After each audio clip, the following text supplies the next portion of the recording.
Good morning, everybody. This is the Oregon Liquor and Cannabis Commission meeting being held in Southern Oregon University at Stevenson Hall on June 15, 2022. And on behalf of the entire commission, we want to say hello to everybody in the audience. We felt it very important that every couple of years, if you leave COVID out of it, we'd like to come down to Southern Oregon and tell you that we're alive, that we know how important this area is to everybody in the state, and this is our way of saying thank you. Clerk will take the roll, please. Commissioner Curran. Here. Commissioner Floyd. Here. Commissioner DuPont-Porter. Here. Commissioner Melinas. Here. Commissioner Ball. Here. Chair Rosenbaum. Here. The first order of business this morning would be the approval of the May 19th, 2022 commission meeting. Has everybody had a chance to read them? Any questions? I need a motion. Chair, Commissioner? I move to approve the May 19th, 2022 commission meeting minutes as written. Commissioner Curran. Yes. Commissioner Floyd. Yes. Commissioner DuPont-Porter. Yes. Commissioner Melinas. Yes. Commissioner Ball. Yes. Chair Rosenbaum. Yes. Next order of business is, boy, we're going fast this morning. I like that. And the ratification by commissioners of the stipulated settlement agreement. Let's take the alcohol violation stipulation agreement first. Is Michael here? Good morning, Chair Rosenbaum. I'm here remotely. And for the record, I'm Michael Shine, lead worker, Administrative Hearings Division. And staff proposes for your approval, one stipulated alcohol settlement agreement in Silver Dollar Pizza case. Commissioners, any questions? Commissioner? I move to ratify the stipulated settlement agreement for Silver Dollar Pizza as proposed by staff. Please take the roll. Commissioner Curran. Yes. Commissioner Floyd. Yes. Commissioner DuPont-Porter. Yes. Commissioner Melinas. Yes. Commissioner Ball. Yes. Chair Rosenbaum. Yes. Let's do the marijuana violation stipulation settlement agreement on Herpa Farm. Jim. Before we do that, Michael, we've gone through this so many times already. This organization refused to allow us to go on the farm.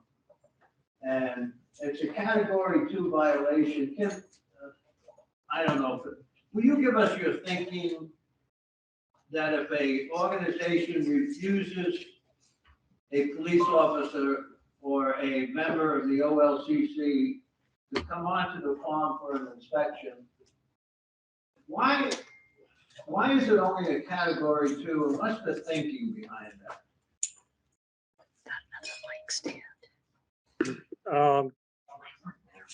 Chair Rosenbaum, members of the commission, as of course you're aware, we have gone through a rigorous process with, in conjunction with the industry and of course the legislature in trying to limit the violations that are on their face cancelable offenses.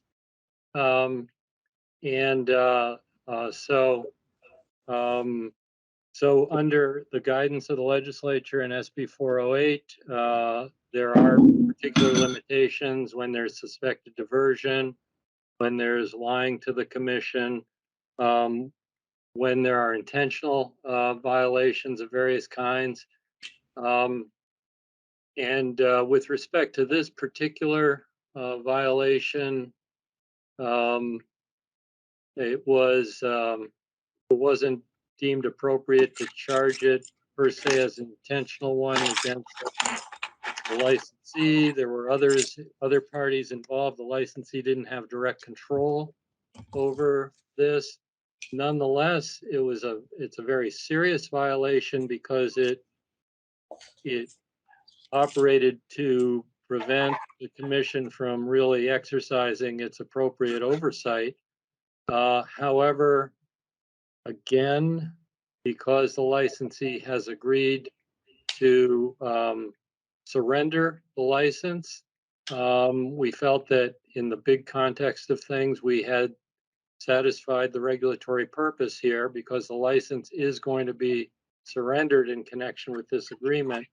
So in essence, they're pretty much paying a Cat 1 penalty for a Cat 2 by agreement. And so that's kind of the overall picture as I see it, but of course, I'm happy to answer any questions. Well, the reason I asked that, I understand that, I don't have any problem with the solution to this, but it says that the current owners refuse. There is a vast distinction between an employee who refuses or the owner. We've gone through this now how many times on the liquor issues in the restaurant, you know, it's the same exact issue. And I guess what I'm looking for is that when you have the refusal in the future, could you please clarify who actually is refusing? Because there is a huge distinction in my mind, at least, between an owner who refuses. What reason does an owner have to refuse an OLCC from coming on their premises? Well, you see, the unfortunate situation here, which is admitted by our licensee, is that they've already sold all their rights to this business, which was what spurred the investigation in the first place, that they transferred without approval of the commission. So the current owner that's refusing access is not our licensee, but they do have rights over the property, and therefore they are in a position to refuse the OLCC access. So that's not the licensee refusing access.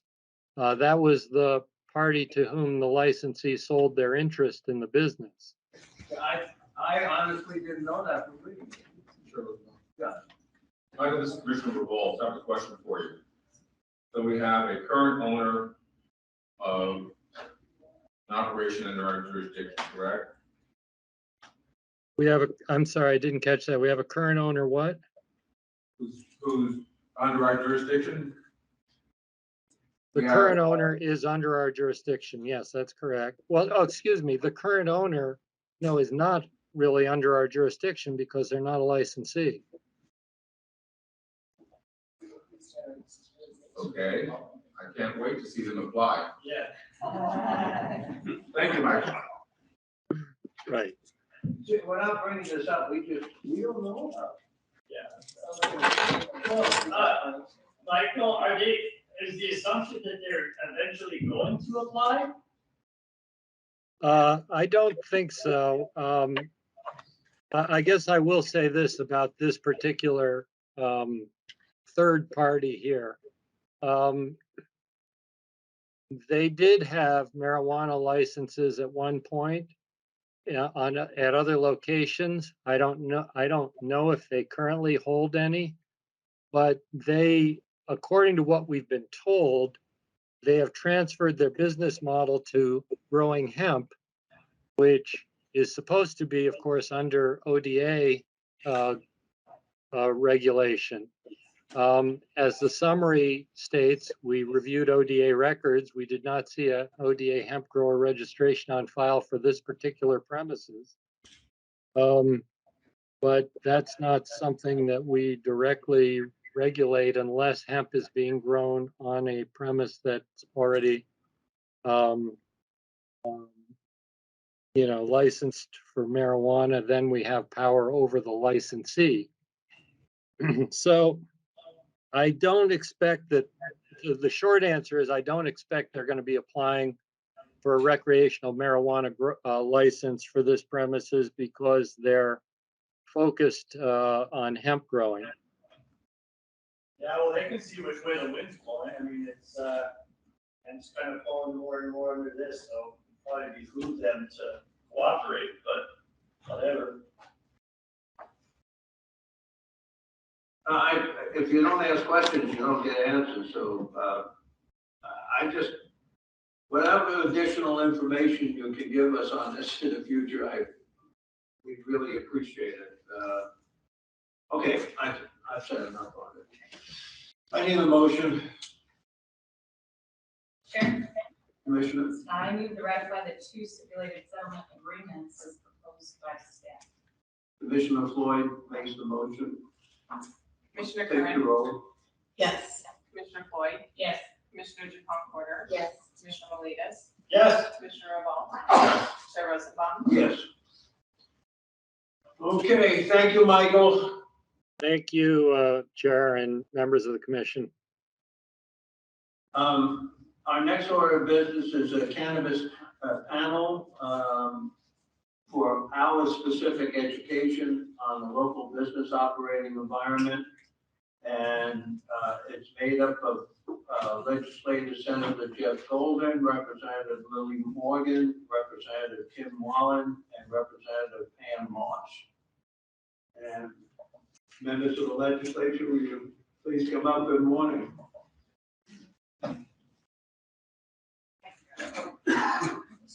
Here, this one's more.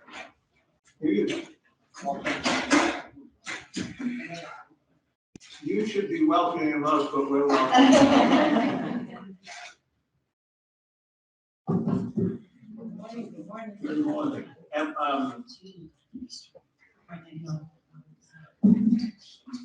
one of the things I would very much appreciate, one thing about the legislative process is that, and I happen to know this because I was a member of the legislature, not here, but in a different state. And I was on the Administrative Rules Committee.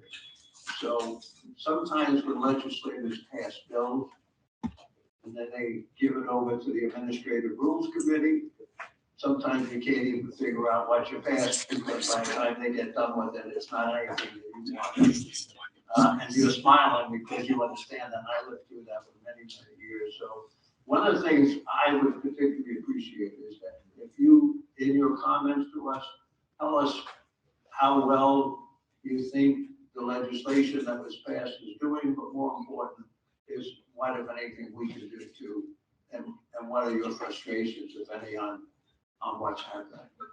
Does that make sense? It does. I've been asked to give a timeline and an overview, so if you'd like me to kind of start with that, we can. Whatever you want to do, we're here to listen. Wonderful. And I'm Lily Morgan. I get to represent House District 3, which is Josephine County. And honestly, I'm grateful that our sheriffs are here, Sheriff Sickler, Sheriff Daniel. I know you'll hear from them later. But what brings us here today started with Sheriff Daniel calling me in October 2020 and saying, I need your help. We are finding that hemp licenses are getting issued to folks that have plants in the ground already, or that we've been conducting criminal investigations of, and all of a sudden they're given a license and we can't do anything. And so we started down this process of, I'm a freshman legislator just trying to figure out something. We came up with something to submit. Like, yeah, I don't know if that's constitutional or not. Okay, but let's have some conversations. What do we need to get to? And my initial bill was killed very quickly. And they said, they're there now, freshmen. You don't get a bill your first term. And we didn't give up because the issue in Southern Oregon was big enough that we kept working with OLC staff and any legislators we could to say, you need to hear what's going on in Southern Oregon. And then amendments got in 2 other bills. Along the way, we were also trying to make sure that Oregon's plan for complying with the 2018 Farm Bill at the national level was in place. So we had to have our hemp legislation in place as well. And then all along, we're also finding that intoxicants, cannabinoids, Delta THC, Delta 8 THC, all of a sudden it's like, what is this? And it's all hitting us all at once. And where it starts with hemp licenses, and all of a sudden we're like, wait, there's human trafficking going on. Wait a second, they're stealing water. Wait a second, this is going on. And it just seemed to explode, and literally we're testifying in the 2021 session as it's unrolling, as it's live. We're having people fly over both counties and show the extensive amount of grows across the way. And what we found is there was not a single way any local government agency or law enforcement could find out who's licensed. The agencies aren't working together. The medical, it's private, supposedly protected under HIPAA. Hemp licensing, well, it's a farm, so don't regulate it at all. And then OLCC, it's like, okay, we can in certain circumstances, and local law enforcement's like, what is going on? And so out of us hearing what was happening at the local level and us trying to bring that to the attention of the legislature, Representative Wilde and I had House Bill 3000, and we could not have gotten that through without the help of our other Southern Oregon partners. We could not have gotten that through without the help of Oregon Department of Ag and OLCC. And making sure that the story, I gotta also bring attention to our local licensed growers that were at the table saying, we see what's happening, this is hurting us as well, and we need your help to protect our industry because of how we're being undermined. So House Bill 3000 was supposed to, it got the farm bill in place. It put some strength behind the hemp licensees, that it gave them a right to deny a license. It gave them a right to put somebody on suspension. It gave some fines that were a little more strong than a $1,500 permit, and you can grow millions or billions of dollars worth of product and ship it out of state. And it created a task force to continue talking about the things that are still kind of unresolved. Different testing systems for the different systems, the different standards. What do you do when you go by and law enforcement goes by a farm and they see adult plants and they come back to, hey, we're here for your license to do the testing, and there's no adult plants in the ground. Now there's only brand new little baby starts. Where did those adult plants go? There was nothing in place to kind of deal with that. And you can't test the THC levels necessarily on a baby plant, but there's DNA. So how do we get there? So our task force is supposed to talk about some of that. But we also realized the funding issue was a huge part. And so in the 2020, what year are we? 22. We had some of this that came before the legislature this year, went to a special session in December to get us the next step. We were able to try to get emergency funding in December to cover Josephine and Jackson County's emergency declarations that were asked. Unfortunately, here we are in June and no money has been distributed yet, and you'll hear more about that later. And that's what you're talking about, Chair. In Oregon, we don't have an administrative rule committee, though I wish we did. It's agencies that lead the rule discussion for the most part. And as the legislature, we've kind of given away our duty to establish rules to the agencies. But that's a topic for a different day.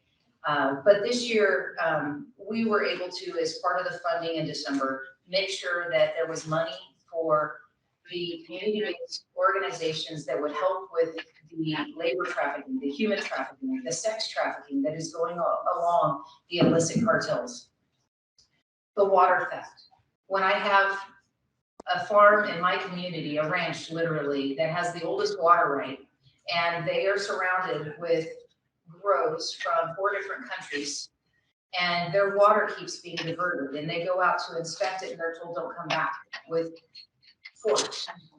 And that's still an ongoing issue in some of our areas where the water is still being diverted. So in December, not only was there money set aside for the emergency declarations of Josephine and Jackson County, the community-based organizations to work with law enforcement for helping with our trafficking, but also money for the water resource department to include enforcement and to get out there and see what's going on with our water systems. We came back in the session and we realized that community-based organizations need to be able to work independently. So there's not fear of being limited by working with law enforcement. But I have to tell you, our local sheriffs are the ones who identified our laborers as the victims. They're the ones who said we need help with this. We need agencies to come and step up at the plate. So I appreciate that they don't have to get their funding through the sheriffs through the changes we did in the 2022 session. But I can tell you our sheriffs are gonna be at the table saying we need to still give them help. And so that partnership hopefully will continue. We continue to develop some things for the water department to try to help. You have the mass hauling, you have the testing, you have different issues. And so water is still going to be an issue. And we expanded under the senator's bill, the ability of a task force to take on a couple other issues with illicit use and growing of cannabis. So, you know, it started as how do we get help, and it's been a whirlwind. We're hearing different changes and things this year as far as not so much the massive grows on as many sites, that they're trying to spread out operations on multiple properties so they're not as obvious. We're seeing that they go inside and we're hearing that they're going inside so you don't see them on aerials necessarily. But we're still kind of at the beginning of the season, and the concern that there's not funding out there for the enforcement. But the biggest need, and I would say from House Bill 3000, was also the ability for OLTC to come alongside and assist Oregon Department of Ag in that testing until the staffing can get up there. And so it is important that we have a consistent process, that the regulations and the enforcement of our licensed grows protect them, especially from complaints from neighbors. Oh, there's an illegal grow next door. No, we've been there and they are doing everything right. They have all their ducks in a row and they have everything in place. But if they're not, we also need to have, you know, the support to make sure that there's enforcement for when it is not complying with the state laws. We also are going to be dealing with, we have the task force, and Rep. Marshall, are you talking about all the components of the task force?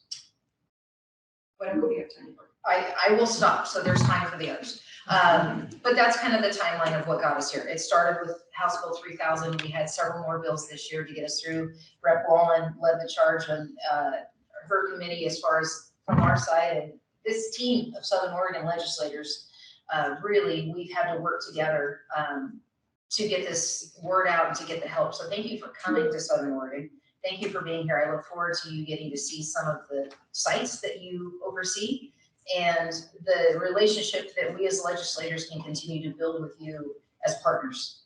And so thank you for your service, and I will pass it to whoever wants to take over next. Thank you.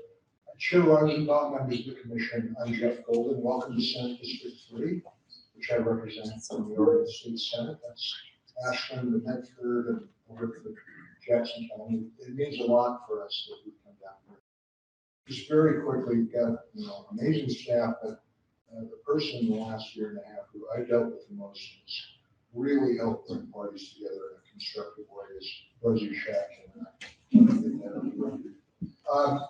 Thank you for saying that. You've got a lot of people to hear from in 20 minutes, and I want to throw in a couple of points. Representative Morgan covered a lot of the ground right there. My focus has been on the illegal grows. And I don't mean marijuana grows masquerading as licensed hemp grows, which is the straight out scofflaw epidemic of grows that we had last summer, summers leading up to it. I won't take time to describe how horrific it's been on several levels to get well established, and it's pretty clear it's made all of our lives, including yours, more complicated as you go through the challenging task of regulating a legal marijuana industry. And thankfully, our colleagues in the legislature recognized how serious this is in December 2021 in special session, where the authorization for $25 million in emergency aid was authorized. Our colleagues realize that this problem is centered now in Jackson and Josephine County, but it's spreading. There are at least 5 or 6 other counties with illegal marijuana, large-scale illegal grows. And the concern was to try to stem this before it's really too late, and that takes extraordinary means. To your question, Chair Rosenbaum, that's probably a 3-beer conversation. What happens to legislation after we pass it? But in this case, I don't know. I can't think of any rules that I find problematic. It's the timeline. When we went in for emergency help, A process was designed that we said would be really expeditious in getting resources on the ground. It's now 6 months, they're not on the ground, our law enforcement's waiting for it. 5 million of that $25 million went to the Water Resources Department. They have it, they have been hiring. We're told by our water master that it's really starting to help. I believe it's either 3 or 4 of the new assistant water masters have come or are on their way here. And that's changed the situation from one where there's been virtually no monitoring or no ability to enforce, just really Wild West theft of water with appalling stories, while licensed growers and old-time farmers are being cut off from their water supply. A little bit frustrating. But the $20 million allocated for law enforcement on the theory that was adopted was that law enforcement needs to hire now, back in December, to be ready for the 2022 season. And they are so key to this because there are other kinds of enforcement, code enforcement, water enforcement, labor standards, and labor exploitation enforcement. But with a lot of these grows, you can't really send unarmed officials onto these places. So that makes law enforcement have some involvement with just about all of it. And because it would take 3 or 4 months perhaps to hire and onboard these people, we said in December, can we have this allocation? We were told yes. And it has been forthcoming. We need to really look at why that is and make sure that we can respond in an emergency fashion in the future to this or other challenges. I don't want to put you on the spot, but I'm gonna, I guess. In your opinion, why hasn't it happened?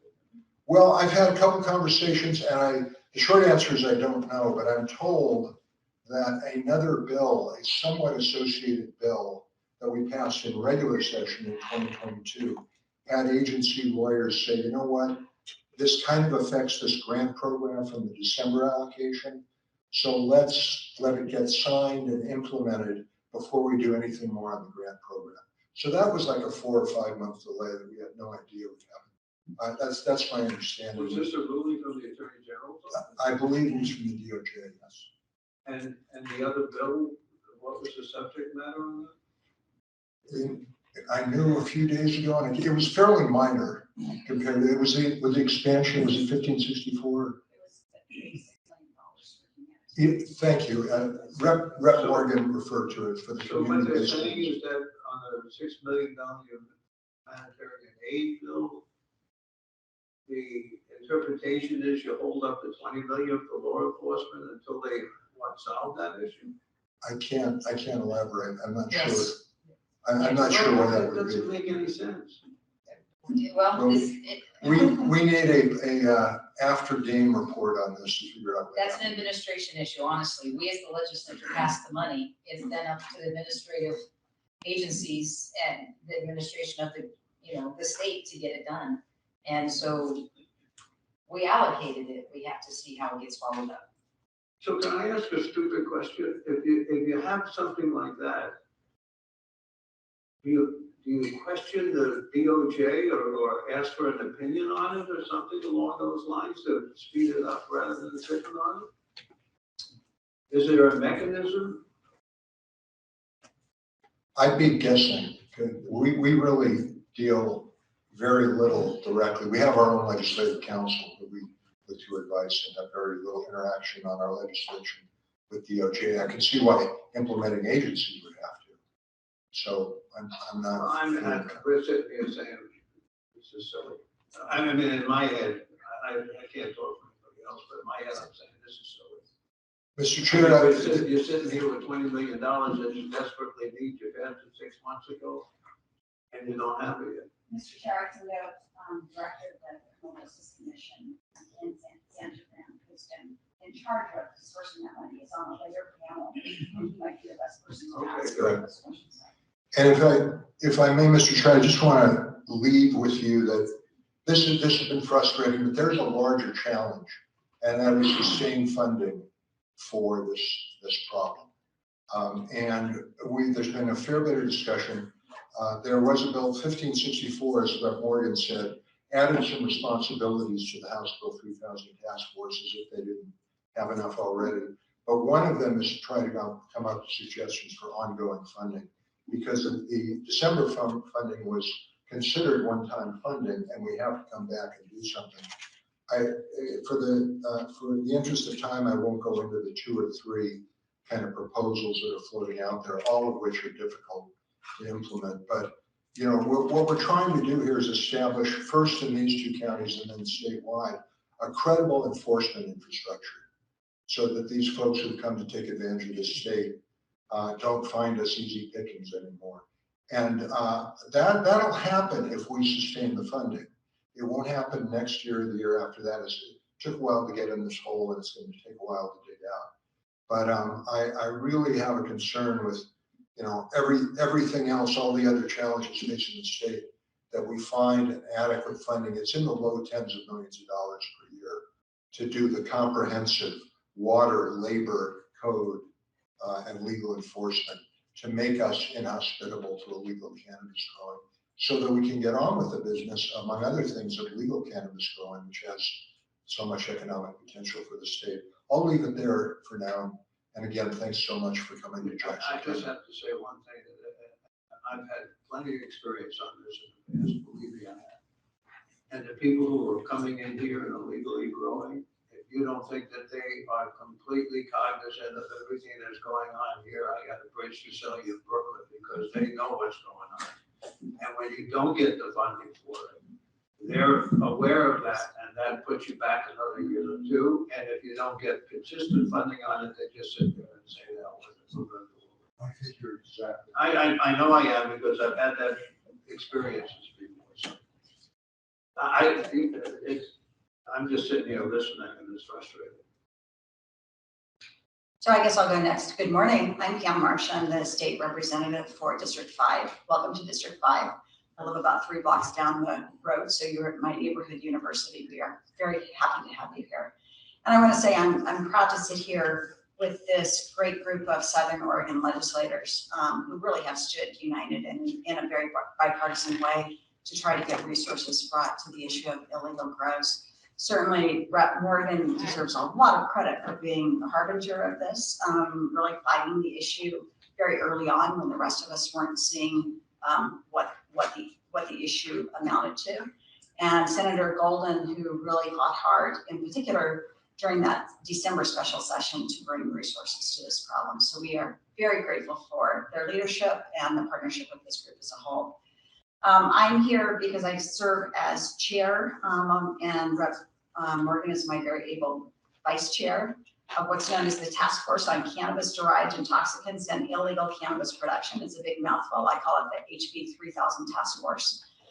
We were chartered in House Bill 3000 in 2021 with a responsibility for looking at some of the issues that had emanated around the illegal grows. And then in 2022, there was an additional bill, Senate Bill 1564, that added membership to our group and gave us still more responsibility. So we've convened this group twice now with the objective of coming back with recommendations before the end of the year. And we are taking on a host of issues that have come up as being ones that need attention. And just to give you an idea of that, we put together a subcommittee structure to look at issues around cannabinoids. Rep. Morgan is going to convene that group. That will include discussion of testing issues, genetic modification of products, the access to youth of cannabinoid-laden products. So there's a whole host of issues. That's probably going to be our most robust conversation, I'm guessing. We also have a subcommittee that will be looking at law enforcement issues. They are specifically assigned to look at search warrant issues to see if there's some way to expedite access to a property. But there's going to be other issues in that law enforcement bucket as well. And then we have a subcommittee that I am chairing that's looking at water and natural resource issues. We did some really good work during the 2022 session around the delivery of bulk water, requiring that it be tracked and making it very clear that the use of bulk water on illegal operations is not allowed. We want to work with water resources and see if there are other issues that need to be addressed as well.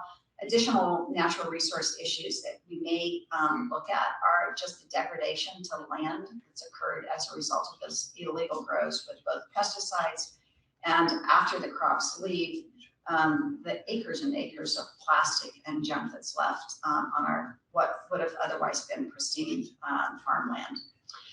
There are also a few issues that we'll be looking at with the group as a whole. Chief among those is that issue that you've already heard several times now around funding. We did get special session funding. We have some money that normally goes through the cannabis account that's taken off the top of cannabis taxes, but that's only about $6 million, so it falls well short of where we think the need is going to be over the next several years. So we've got to come back to the 2023 legislature with a recommendation around funding and potentially a recommendation as to where that funding should come from. We know this is a multi-year problem, and if we don't provide that ongoing funding, then we really hamper any kind of efforts because we don't enable them, law enforcement agencies, to hire and to really set up long-term success. We need to look at administrative functions, and this is an issue that may in particular affect you all. Right now, we have dual regulatory systems for hemp and cannabis. We have the Oregon Department of Ag taking on hemp. We have the OLCC, of course, taking on cannabis. Director Marks and his team have been really helpful in helping us to try to sort out all of these issues around illegal grows, because they fall certainly somewhere in between that. But I think our group is going to want to look at whether it makes sense to have products that are really the same plant, but different versions of the same plant, regulated by different entities. So we're going to be looking at that question, potentially with a recommendation coming back to you and to the legislature. And then the third big issue area that we're going to talk about in the group as a whole is any kind of changes to state law or agency practices that might be needed to address labor trafficking.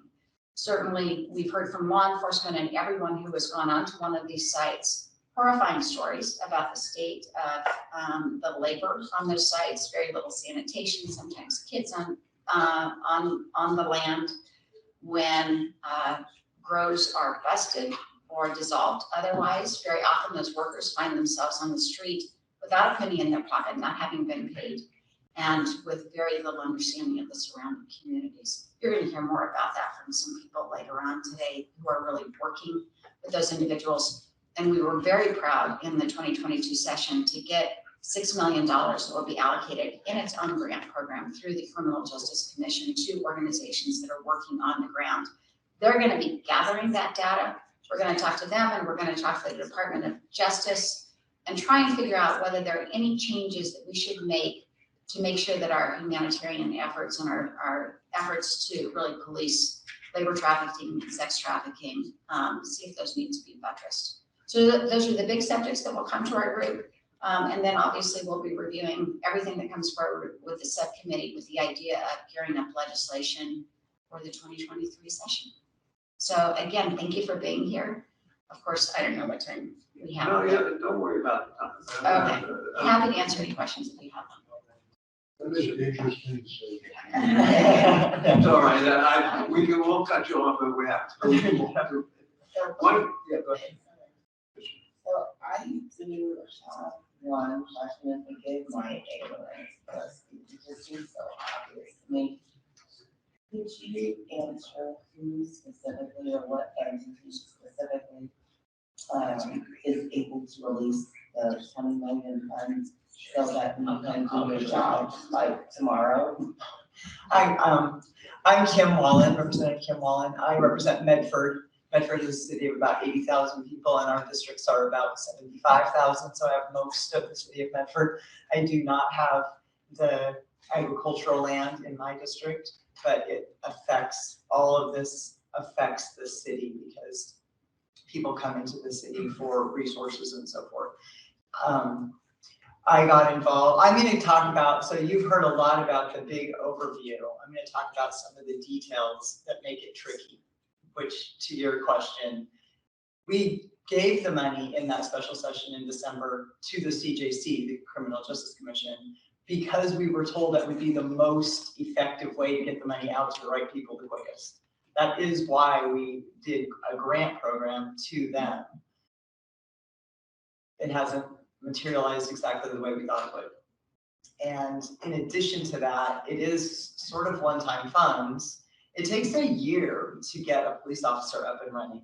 And people have asked us, why don't we have the National Guard here to do it? Well, they're not trained as law enforcement officers. It takes a year at Department of DPSST, Department of Police Safety Standard Training, all those words are in that acronym for DPSST. So it takes a year, and then if you can hire somebody, which we just heard in our Judiciary Committee, about 2 hours worth of how hard it is to hire anybody, even just to get them in the building in the first place, so you can send them to training. It's hard to get people who can train. So there's a lot of delays built into the system, and then you're not going to get somebody up and trained.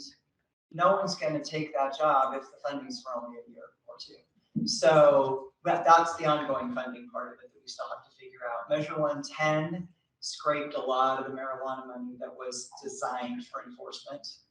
And there's going to be initially designed for enforcement when marijuana was made legal in 2014. There's been some back and forth on whether that could be taxed, at what rate it could be taxed. Jackson County actually passed a 14% tax immediately, along with the bill that legalized marijuana, so that Jackson County would have that funding for law enforcement right off the top. But then in the very next legislative session, that was removed and said, no, you're limited to 3%. So that money has been used for enforcement, but Measure 110 came in and took a lot of that money away. So that's one of the reasons we found ourselves in this law enforcement problem. House Bill 3000, the other place we ended up in that was because hemp is a crop, is an agricultural crop. And so we couldn't get a search warrant even if we suspected that there was illegal growing, because there wasn't probable cause, because there's not crime. So House Bill 3000 made growing marijuana under the guise of growing hemp a misdemeanor. So now we can send law enforcement in. So these are some of these little teeny tiny details that are causing some of this problem. And we do get into problems where we pass a law and it doesn't get effectuated the way we think. And then there's other times where we try to pass a law to help one sector, but then another group says, oh no, that hurts me in this way. And I'm sure if you've been in the legislature, you know that whole push-pull.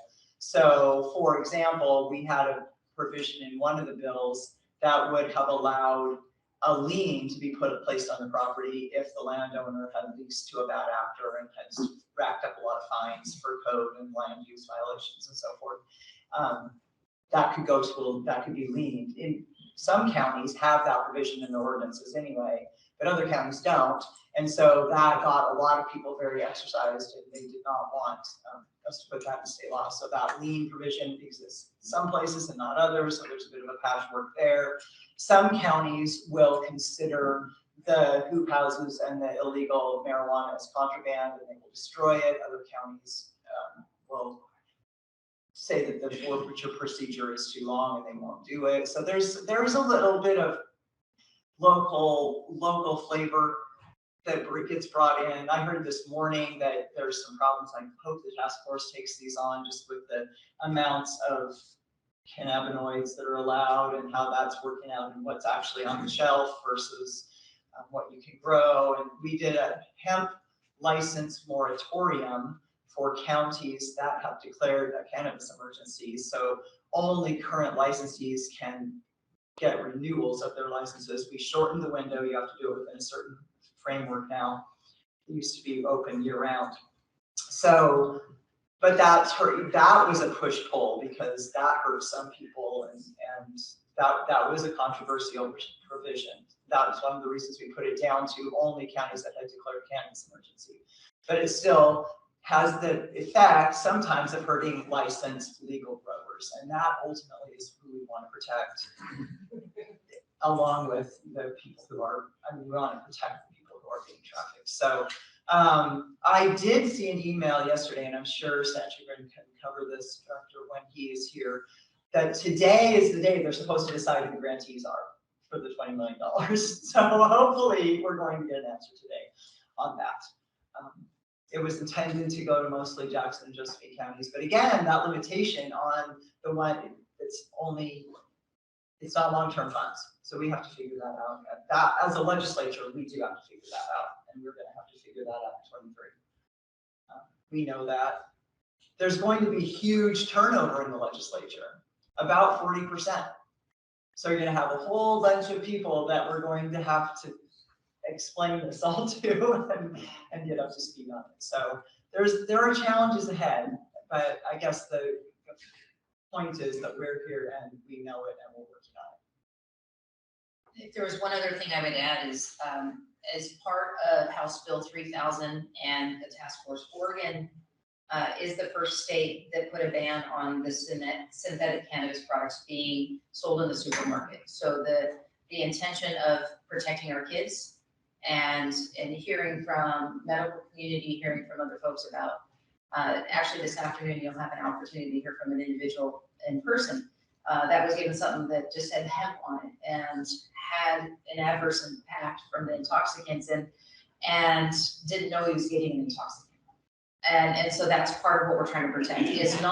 We did not say don't produce the products. We did not say you can't sell them. We said make sure they're age specific, make sure they're sold in a way that's protecting our youth, which is already what the commission does with liquor and other products. And so it's consistent, and other states and the courts across the nation are starting to say we need to follow suit with what Oregon did in this way. Commissioner. For those, my name is Mark Revolt, and I represent basically the central part of the I-5 border. First, I want to thank each of you for what you're doing. You're proof to the pudding that you're not just interested in getting reelected. I appreciate that. I also want to thank the community for having me. 8 years ago, I'm now the historian here. I'm the old guy. 8 years ago, there was about 300 people here, and they hated us. But we're going to create rules and regulations. 46 years ago, I had hair and wore a blue uniform. So when I got asked to be on the commission, I found out that they were going to legalize marijuana. I said, hell no. I smelled it. All the time. One of the things that I know is, from my perspective, is that my responsibility is to protect the health of the consumers in Oregon, period. Bad actors or entrepreneurs who think they can skirt the rules will change any product every time they possibly can. If the funding isn't continuous, these guys back here, it takes longer than a year to bring an officer on or anyone to help guard those inspectors. And I did say guard, I meant that. When you go out on the land, you have a bad actor. But the funding isn't continued. This isn't new to me. So between 46 years ago and then 20 years later, it's the same story every time. The key to getting the legislature to understand whether you're in this county or Lane County or Multnomah County is, if it's not continuous funding, then it spreads. You know, people say, why are you so conservative? And now I'm the most conservative guy here. Is I grew up in a large Midwestern city that had organized crime as a history. People were really angry at us when we wanted to know who was on those licenses. Bad actors, people who simply don't want to follow the rules, don't want to be in business here. So we continue to need your help and all of you out there if we're going to make this so people can buy homes, send their kids to college, like any other business.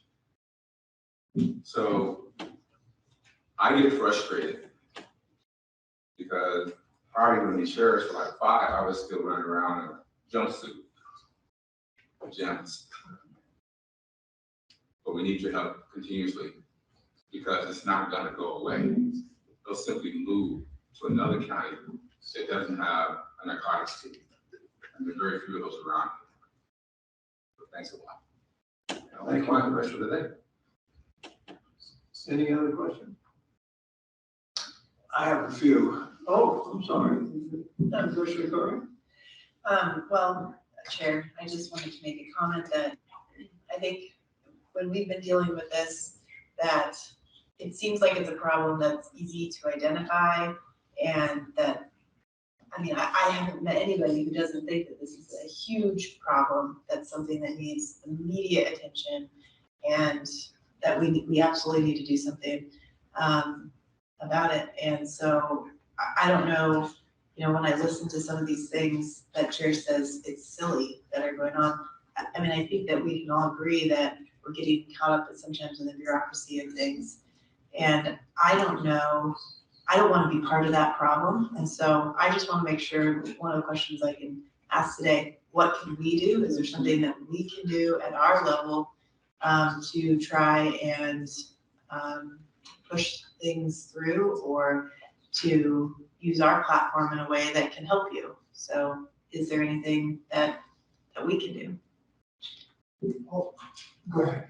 Well, I was just gonna say, from the point of view of the task force, we are now in operation, and we're gonna have a set of recommendations that will be ready for the 2023 session, and it will be really important to have your partnership on those, particularly if we recommend things to the changes to the regulatory structure that could have a significant impact on OSCC. I don't know if we'll go down that path, but I think we'll talk about it for sure. So I think your ongoing advocacy for recommendations that come forward will be really critical. And I wanted just to add a note to the comment around funding, which is that we are already seeing this industry. You're talking to Southern Oregon legislators, because this is where we saw it big time last year. But as the CJC will tell you, one of the challenges of distributing that $20 million that's going to law enforcement is that more counties are applying for it because more counties are seeing what's happening. And I predict, particularly if this industry goes indoors, that you are going to see many more voices from other parts of the state recognizing and talking about this issue, which in some ways make our argument in Salem easier when there are more people seeing the impacts on their individual communities.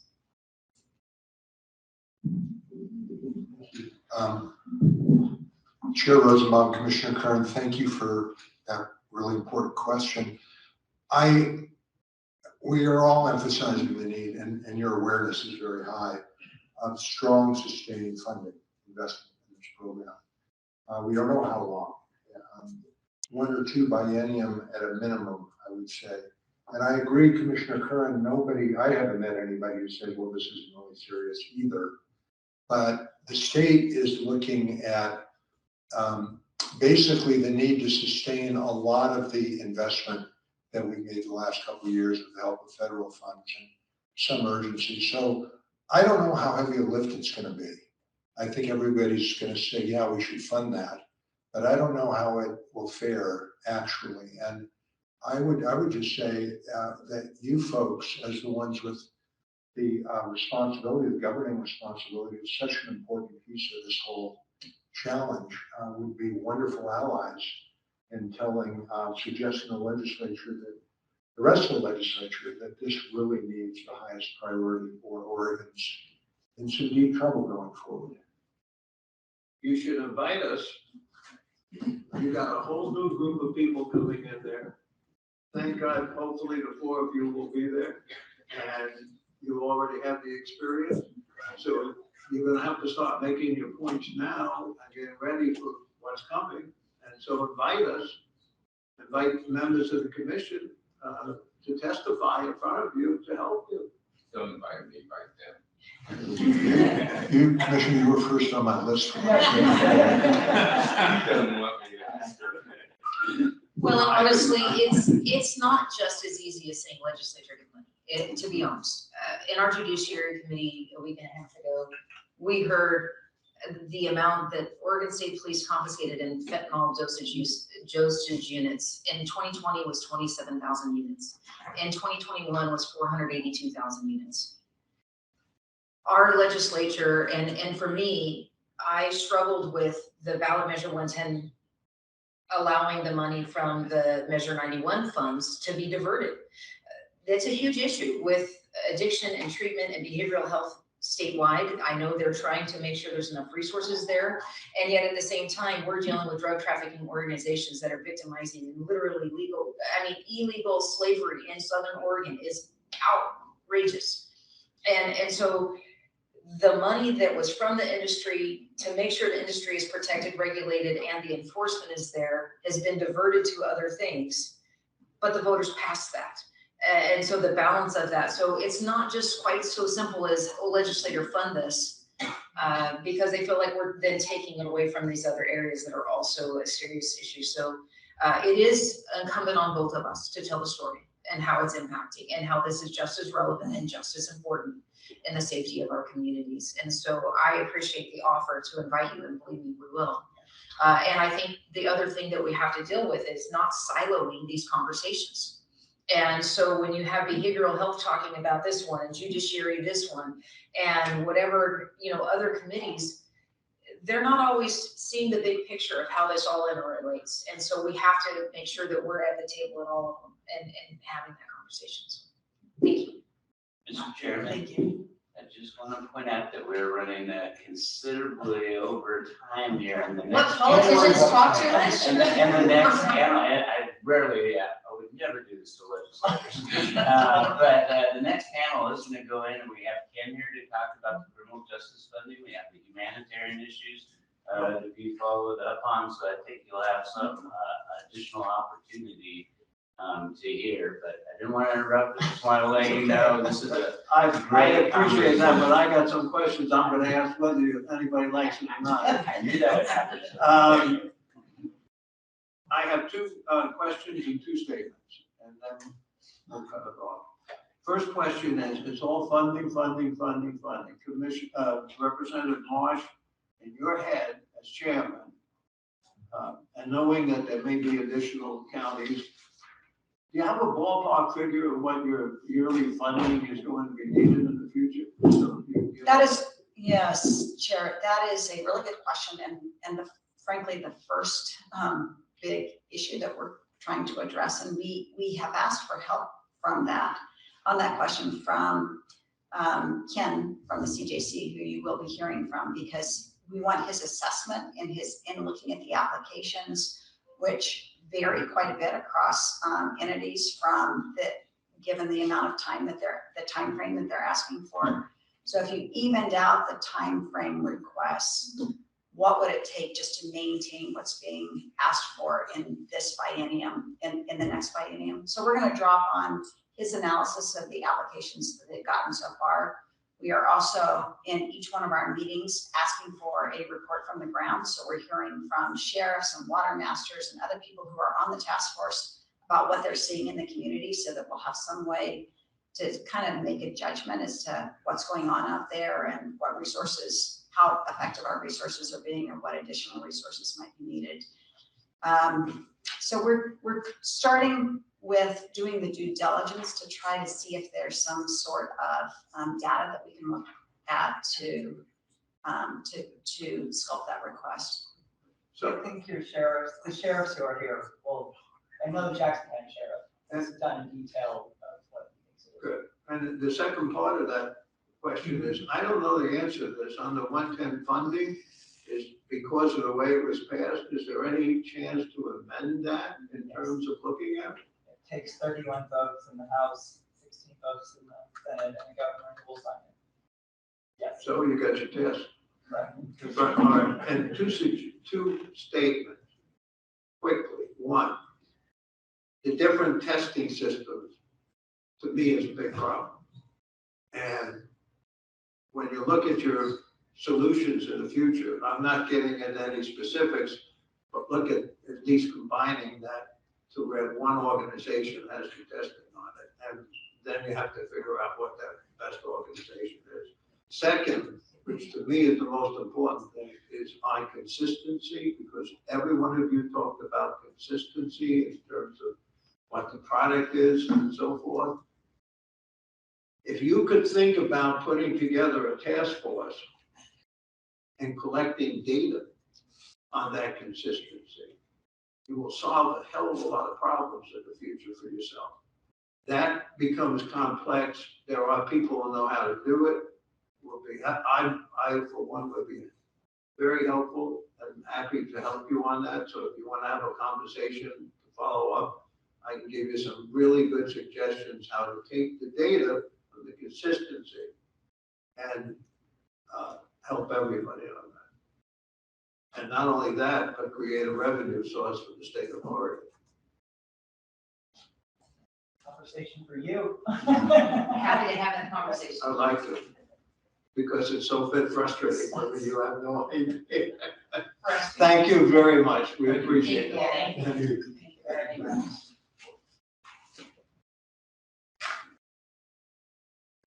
All right.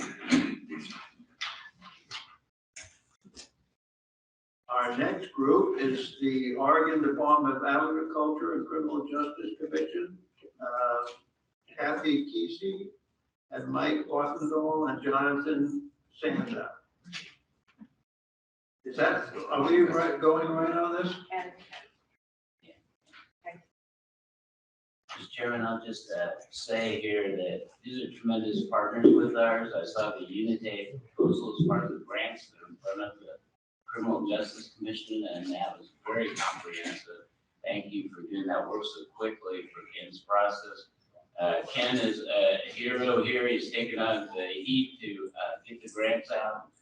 He hasn't had all the tools he needed to do that, but he's been working very hard with us, the legislators, and law enforcement to affect that as quickly as possible. And Mike Odenthal from ODA has been, fundamental partner with us working on the ground here in Medford when we're doing the presumptive testing last Christmas.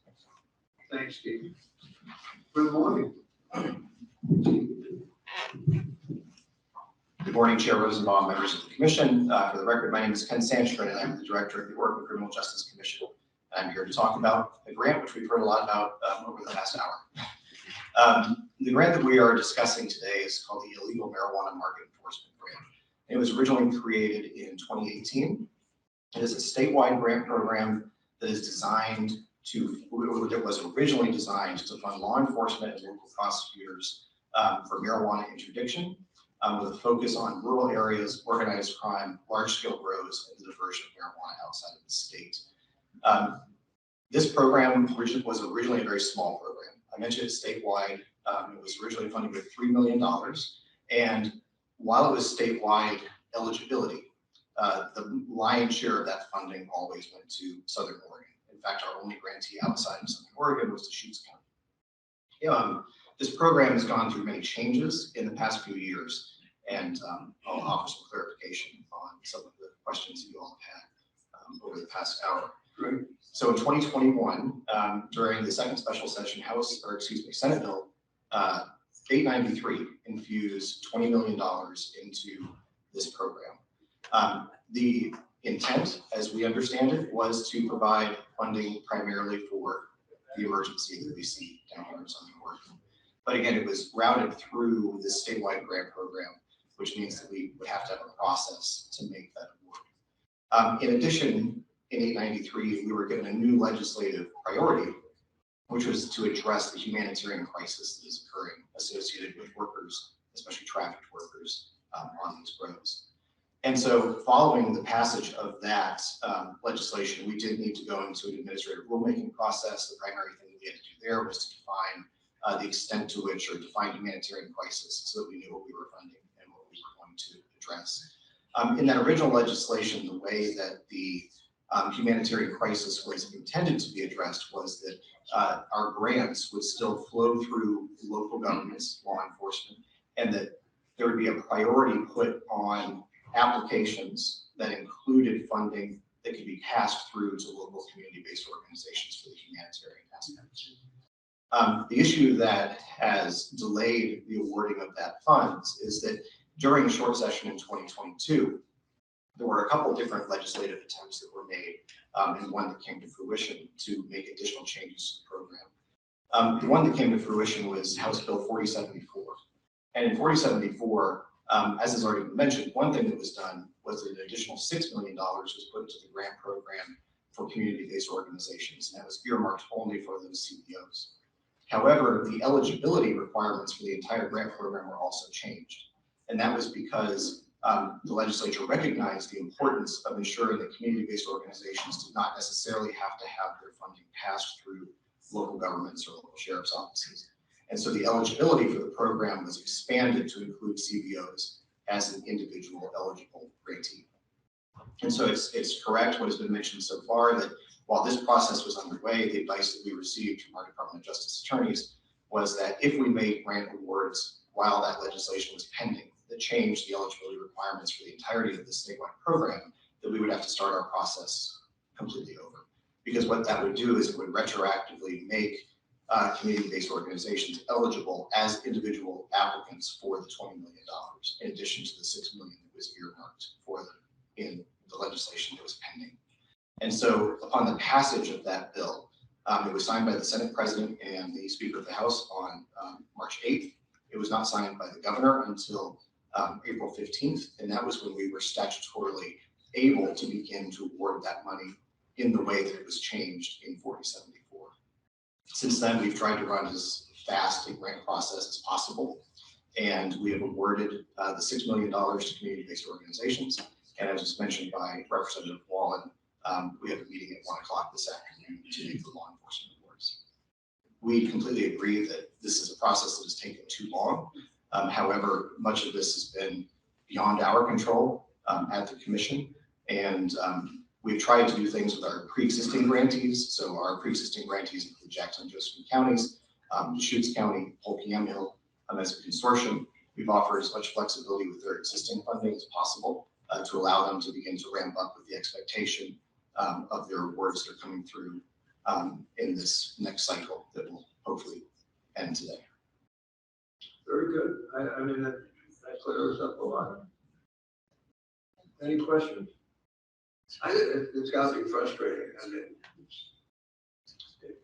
Yes, it has been very frustrating. I can say it. We certainly endeavor to try to get the funding out as quickly as possible, but I think that transitioning to the other comments that were made, we completely agree that sustained funding, which would allow us to make these awards at the beginning of each biennium, would be the key to making this go forward. Because a lot of our grantees are doing right now, because they're worried, frankly, that the sustained funding won't come, is that the applications they're giving us are looking for an award, which would be much larger than we would normally need for a 2-year period, because they're looking to fund positions for 42 months. So there's a demarcation between humanitarian aspects and law enforcement aspects. And consequently, are you going to run into the same problem in the future? Now we have that clarified. It's clarified because of 4074, yes. Okay, I'll shut up. But maybe I misunderstood your question then about what I need to clarify.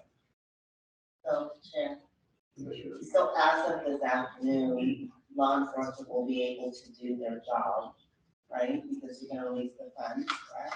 We'll make the grant awards, and then law enforcement can begin to act on that as we begin to then send the money out the door, yes. However, there's another roadblock that's available funds, correct?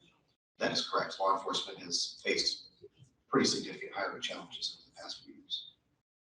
So how can we help with that? We can. There's nothing we can do at this point. And the money is inadequate. We need a lot more. Yes, the money is inadequate. I mean, and one other thing that we did try in 2022 was we did try to shore up the sustainability of this funding. We made a proposal through one of our bills. So the grant program that was established before the additional monies were put in, the $6 million that we do have to award every biennium on an ongoing basis, that comes out of the Marijuana Administrative Fund. And so we put forth a proposal that would have increased that money off of the top from the Marijuana Fund to essentially give us the equivalent of what has been awarded during this biennium. We were looking for around $32 million out of the Administrative Fund each biennium. However, that did not make it out of committee. And what about 110? Are you looking at? I mean, in terms of, I asked the legislature, do you have any idea what I guess Representative Walsh, do you have a ballpark figure of what in your mind would be needed Given the. If I ask that to law enforcement, they'll give me a different figure than you, so. Well, hopefully I would be somewhat in line with law enforcement chair. We would estimate that right now, we probably would look for around $32 million. 32? Yes, an equivalent to what we've received. And that is understanding, Rep Marsh also made a very important point, like I've tried to at least briefly touch on, that some of our current grantees are looking for an award of upwards of $8 to $10 million to be able to fund positions for 42 months or for more, to address that sustaining funding issue. So we know that they may be staffed up, or at least mostly staffed up, through another biennium. However, we know that with the proliferation of illegal marijuana grows across the state, that we believe there will be growing need by other counties. At the moment, we have applicants from Columbia County in the north all the way to all of our southern Oregon counties and a few in central Oregon. And we continue to see a burgeoning issue that is popping up everywhere. And so we think that that need will grow. And so while some counties may mostly have their needs met with this current infusion of funds, we believe that the growth will lead to the need for additional monies. I meant to say something to the legislators when they were here. The most effective tool I believe you could use beyond anything else is that video that shows the illegal grows from the helicopter that Steve sent us.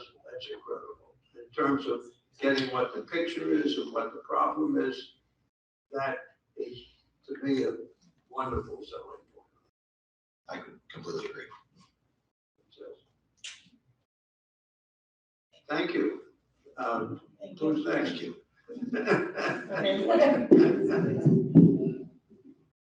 Chair Rosenbaum, members of the commission. I'm Mike Odenthal.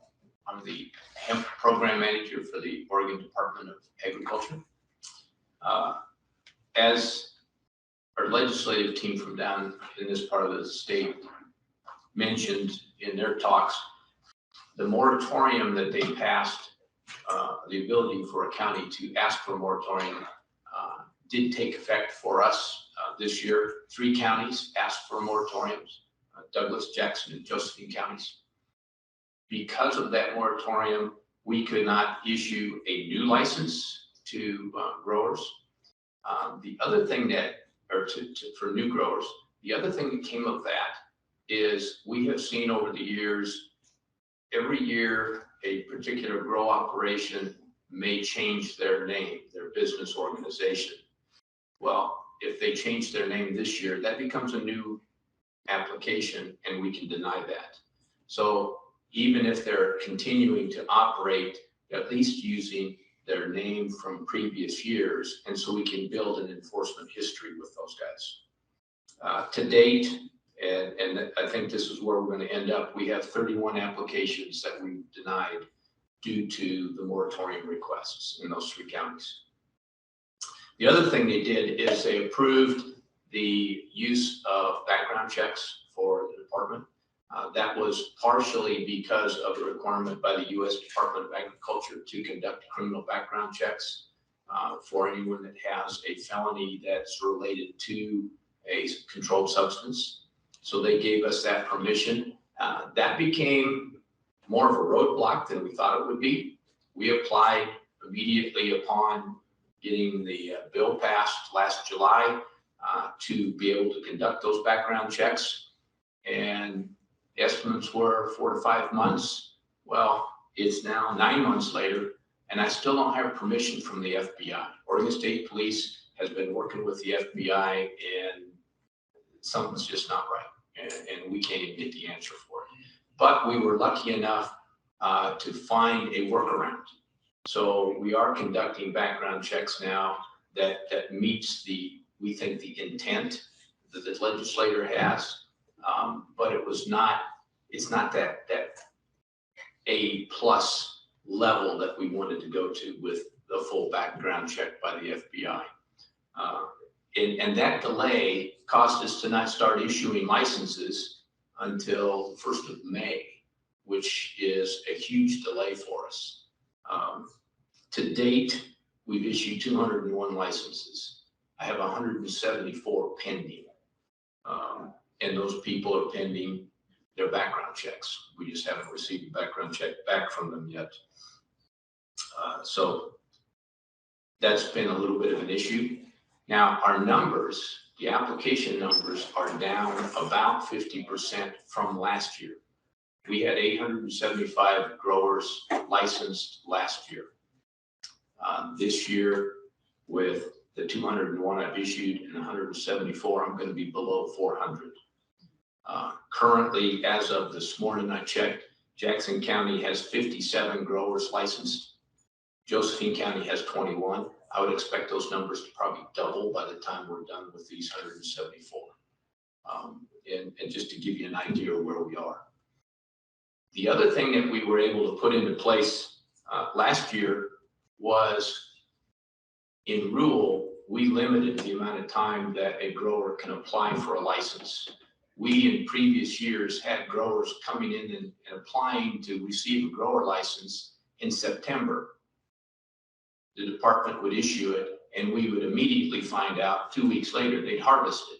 Well, that meant they were growing for the entire year without a license. And so we put a deadline of May 31st for an application. So currently, if you apply for a grower license, I'm denying that because you are outside the window for an application. The thing that's really going to do for us is that I will be able to give our sheriff's departments a hard list by, I'm hoping, the end of this month that says, here's your licensees within your county. Then we won't have the question of who's licensed and who's not, or we have a pending license because they will not be there. That should make their life a lot easier. How long? Yes. Sure. We asking how long? What's the duration of the hemp license? Is it an annual license? Is it every 2 years? Is it a 4-year license? Or? It is a 1-year license. They have to reapply each and every year. Thank you. For me, Operation Table Rock has not finished. We did a lot of inspections last season. We targeted 316 sites and inspected most of those. I am continuing to do the enforcement actions from those inspections. Currently, we've issued about $90,000 in penalties, 13 different growers, and we're still working on multiple other civil penalties. We have denied one grower license this year. They were a presumptive grower last year. He reapplied for this year, and so I was able to deny that. I think at the last minute, like May 31st, we received 2 more applications from presumptive growers that will get denied as well, but I can't swear to that being exactly right because they just came in and we're still processing them. So that has been helpful. None of the other presumptive growers applied.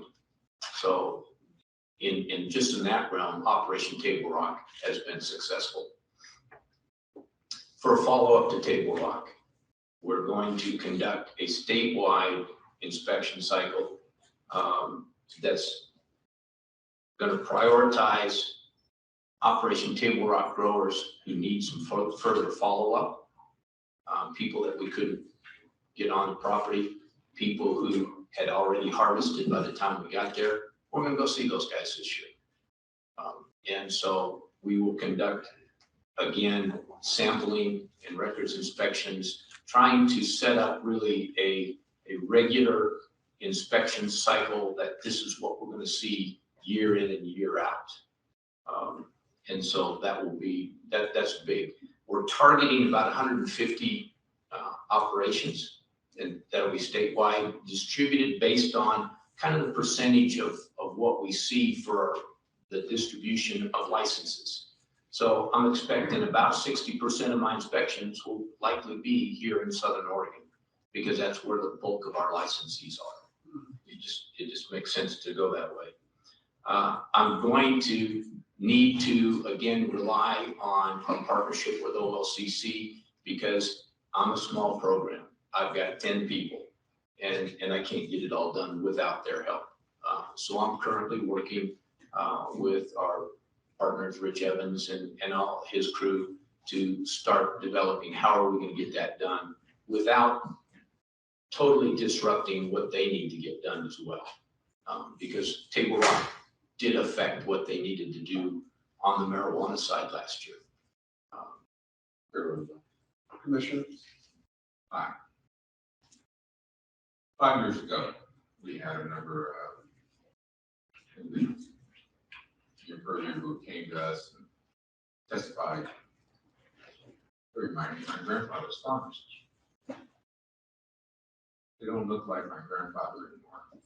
My question is, could you explain what kind of security procedures you're going to continue or install for the safety of your individuals?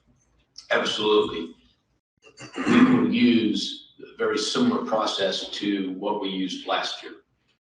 Before we went on any operation, we conducted a background security check to determine have we had any police reports there, and what types of reports. We did drive-by inspections to look at the operation, what is it set up to be, and that sort of thing. And we used police escort. We will likely use police escort in all of our operations again this year. Thank you. And Chair, that's what I have. I'm happy to take any questions. Yeah, I was asking, is there any questions? That was very helpful, thank Yeah, you. thank you. Very helpful.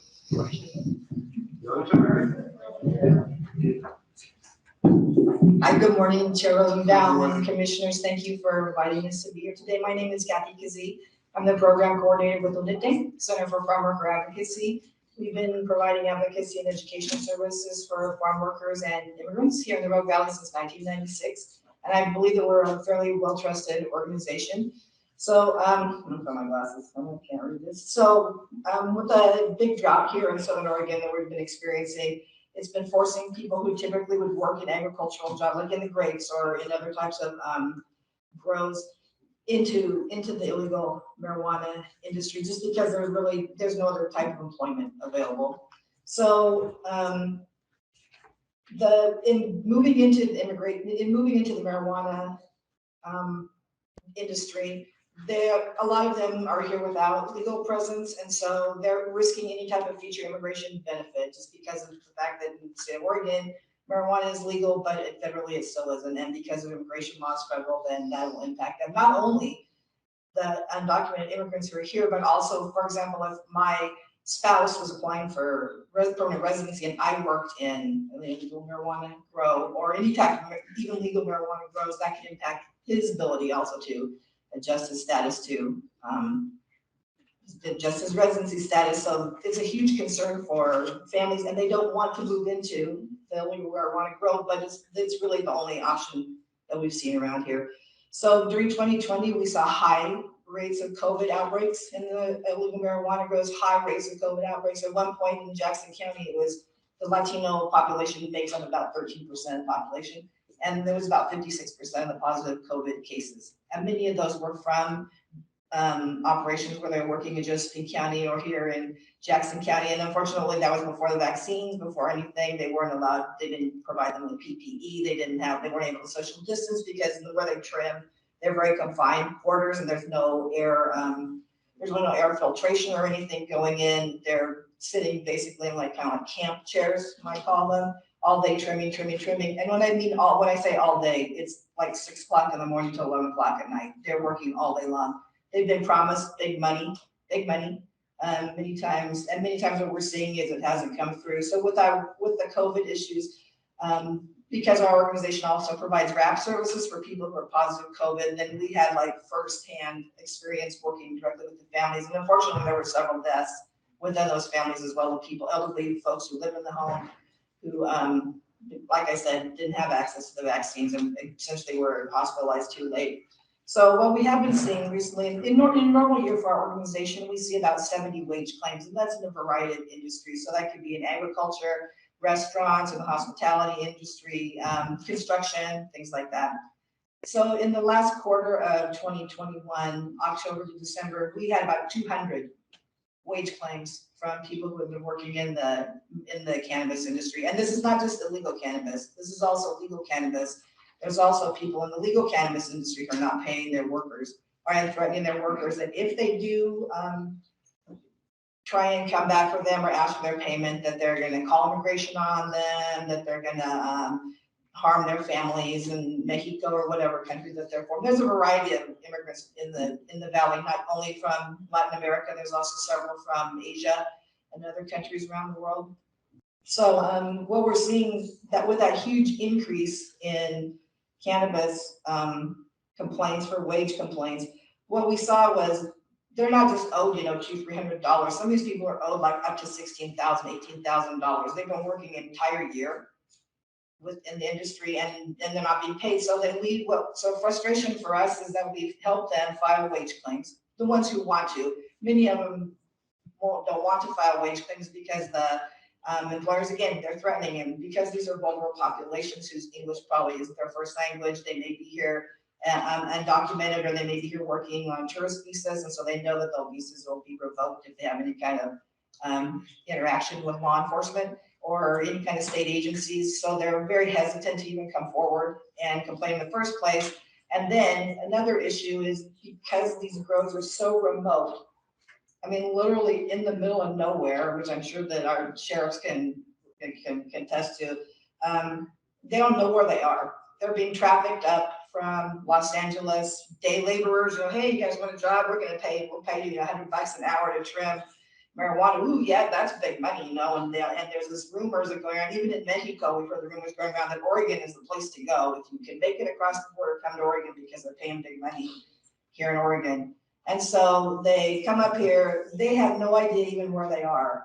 And because there's no cell service in the areas where they are, they can't, some will really walk up mountains to try and see if they can ping one of the towers or something to get cell service. They honestly don't even know where they are. So last year, we've been working closely with Sheriff Sickler here in Jackson County. He actually reached out to us because he was very concerned when they would go in and do these big busts, up to 200 workers in a site, that he's like, where are they going? And what kind of resources are they getting? Are they able to, seek legal resources or recourse if there's, issues with human trafficking, things like that. So he actually came to us and to reach out and see how we could help support the workers. So, and I'm sure you've heard the situation of the workers on site. The living conditions are horrible. There's all kinds of illegal electrical installations. They sleep in the hoop houses, which can get to 100 degrees during the day. Any kind of spark on that Biscayne, and those things are just going to come down and melt right on top of the workers sleeping inside of there. Many of them have no access to bathrooms. They don't have access to running water. They're exposed to chemicals that they're using to make things like hash oil, things like that up on the sites. There's also in many of the sites, there's a natural water source, creeks or streams like that, and those chemicals that are totally unregulated are also going into those water sources and destroying fauna and fish species and things like that as well. So I think that's another impact that really hasn't been addressed here of these illegal grows. But what we see a lot is that, or not a lot, but we're hearing more and more issues, concerns brought up by workers of women being raped in the fields. There's women being sold into prostitution. They work all day in the trimming bud in the fields, and then in the evenings they're prostituted by the growers there. There's a heavy presence of firearms, long guns, pistols. One worker recently wasn't able to sleep. There's a 3-story house on site that had one bathroom. There were about 200 workers at the site. She was living in a little tent type thing, and someone came in and tried to rape her. And when she pushed the guy off or something, and when she ran out, she went to report it to the person who was quote unquote the owner, and he said, we don't want any trouble here, and shows her his gun that he has on the side. And every time he would walk by her, then he'd look at her and don't say anything because we're all armed. We had another case of a man who was who had been working for the grower since about April last year. By December, he finally run out of all of his savings. He was feeding himself because they weren't providing him with any food. And so his savings had pretty much run out. So he said, come on, you guys pay us something. We have to have something. So they gave each of the workers $300 who had been there since April of that year, right? 8 or 9 months. And he said, this is crazy, I'm gonna leave. So as he tried to leave, they shot at him. Luckily, he wasn't hit, but they did ram his car with their vehicles. And luckily he escaped, but as soon as he did make a report to law enforcement, and the assumption was that the bust was made there, and then he instantly started getting calls that they're going to kill him from the growers. And so, and we used to think maybe some of those were kind of inert, but now that we're finding that people are dumping off bodies at the gas stations in Josephine County, and they're not even making it to the hospital before they die due to the remoteness of the area where these people are working. How many more bodies are they really going to find out there that have been murdered? There have been several that have been already that have come to that we've been made aware of, that people who have been murdered up in these groves. I don't think we can really underestimate how really dangerous it is for these people. Another person, again, when they tried to leave, they were firing at them with their guns. They're told that they're not openly saying we're going to kill you, but every time it's like, we want to leave, you haven't paid us, we want to leave. And then it's always like, oh, then they start, playing with the long guns in front of them, playing with their pistols, firing pistols up in the air. So they're very fearful, very, very fearful. So I think, as I mentioned, through community justice, we have a collaborative project that we applied for, as the commissioner mentioned. So with ourselves and Dave with Peckland, the farm worker union up in Woodburn, Oregon Law Center, Legal Aid Services of Oregon, the Farm Worker Unit, and Northwest Workers Justice Project, and also a project called Raíces de Bienestar, which is a culturally bilingual, bicultural mental health counseling service. We applied collaboratively to be able to provide comprehensive education services and support advocacy services for workers throughout the whole state. And so that funding was granted. So we're still figuring out exactly who's going to be, taking on what piece in supporting the workers. We last year, through on the suggestions of Sheriff Sickler, and then also Representative Morgan reached out to us too. We developed these little cards that are pocket sized, so they're very small, so they easily could be concealed if people didn't want to see them. And basically it's a list of Latino-led agencies up and down the I-5 corridor, Eastern Oregon, on the coast, that where people could call if they needed to. They found themselves in that area, because a lot of them, once a bust or something happens here, they move on upstate. And so these have other phone numbers for other agencies that could support immigrant workers. So I don't think we can emphasize enough the impact that our Southern Oregon legislators have had on this issue down here, and how that is really, I think it's been instrumental in being able for us, organizations like ours and like Pecun, the ones who are working with workers more up in the valley, in the Willamette Valley, of how we can help support these people who are incredibly, incredibly vulnerable. Thank you. Any questions? Yeah, Chair, you said that some of it's even going on in the license. I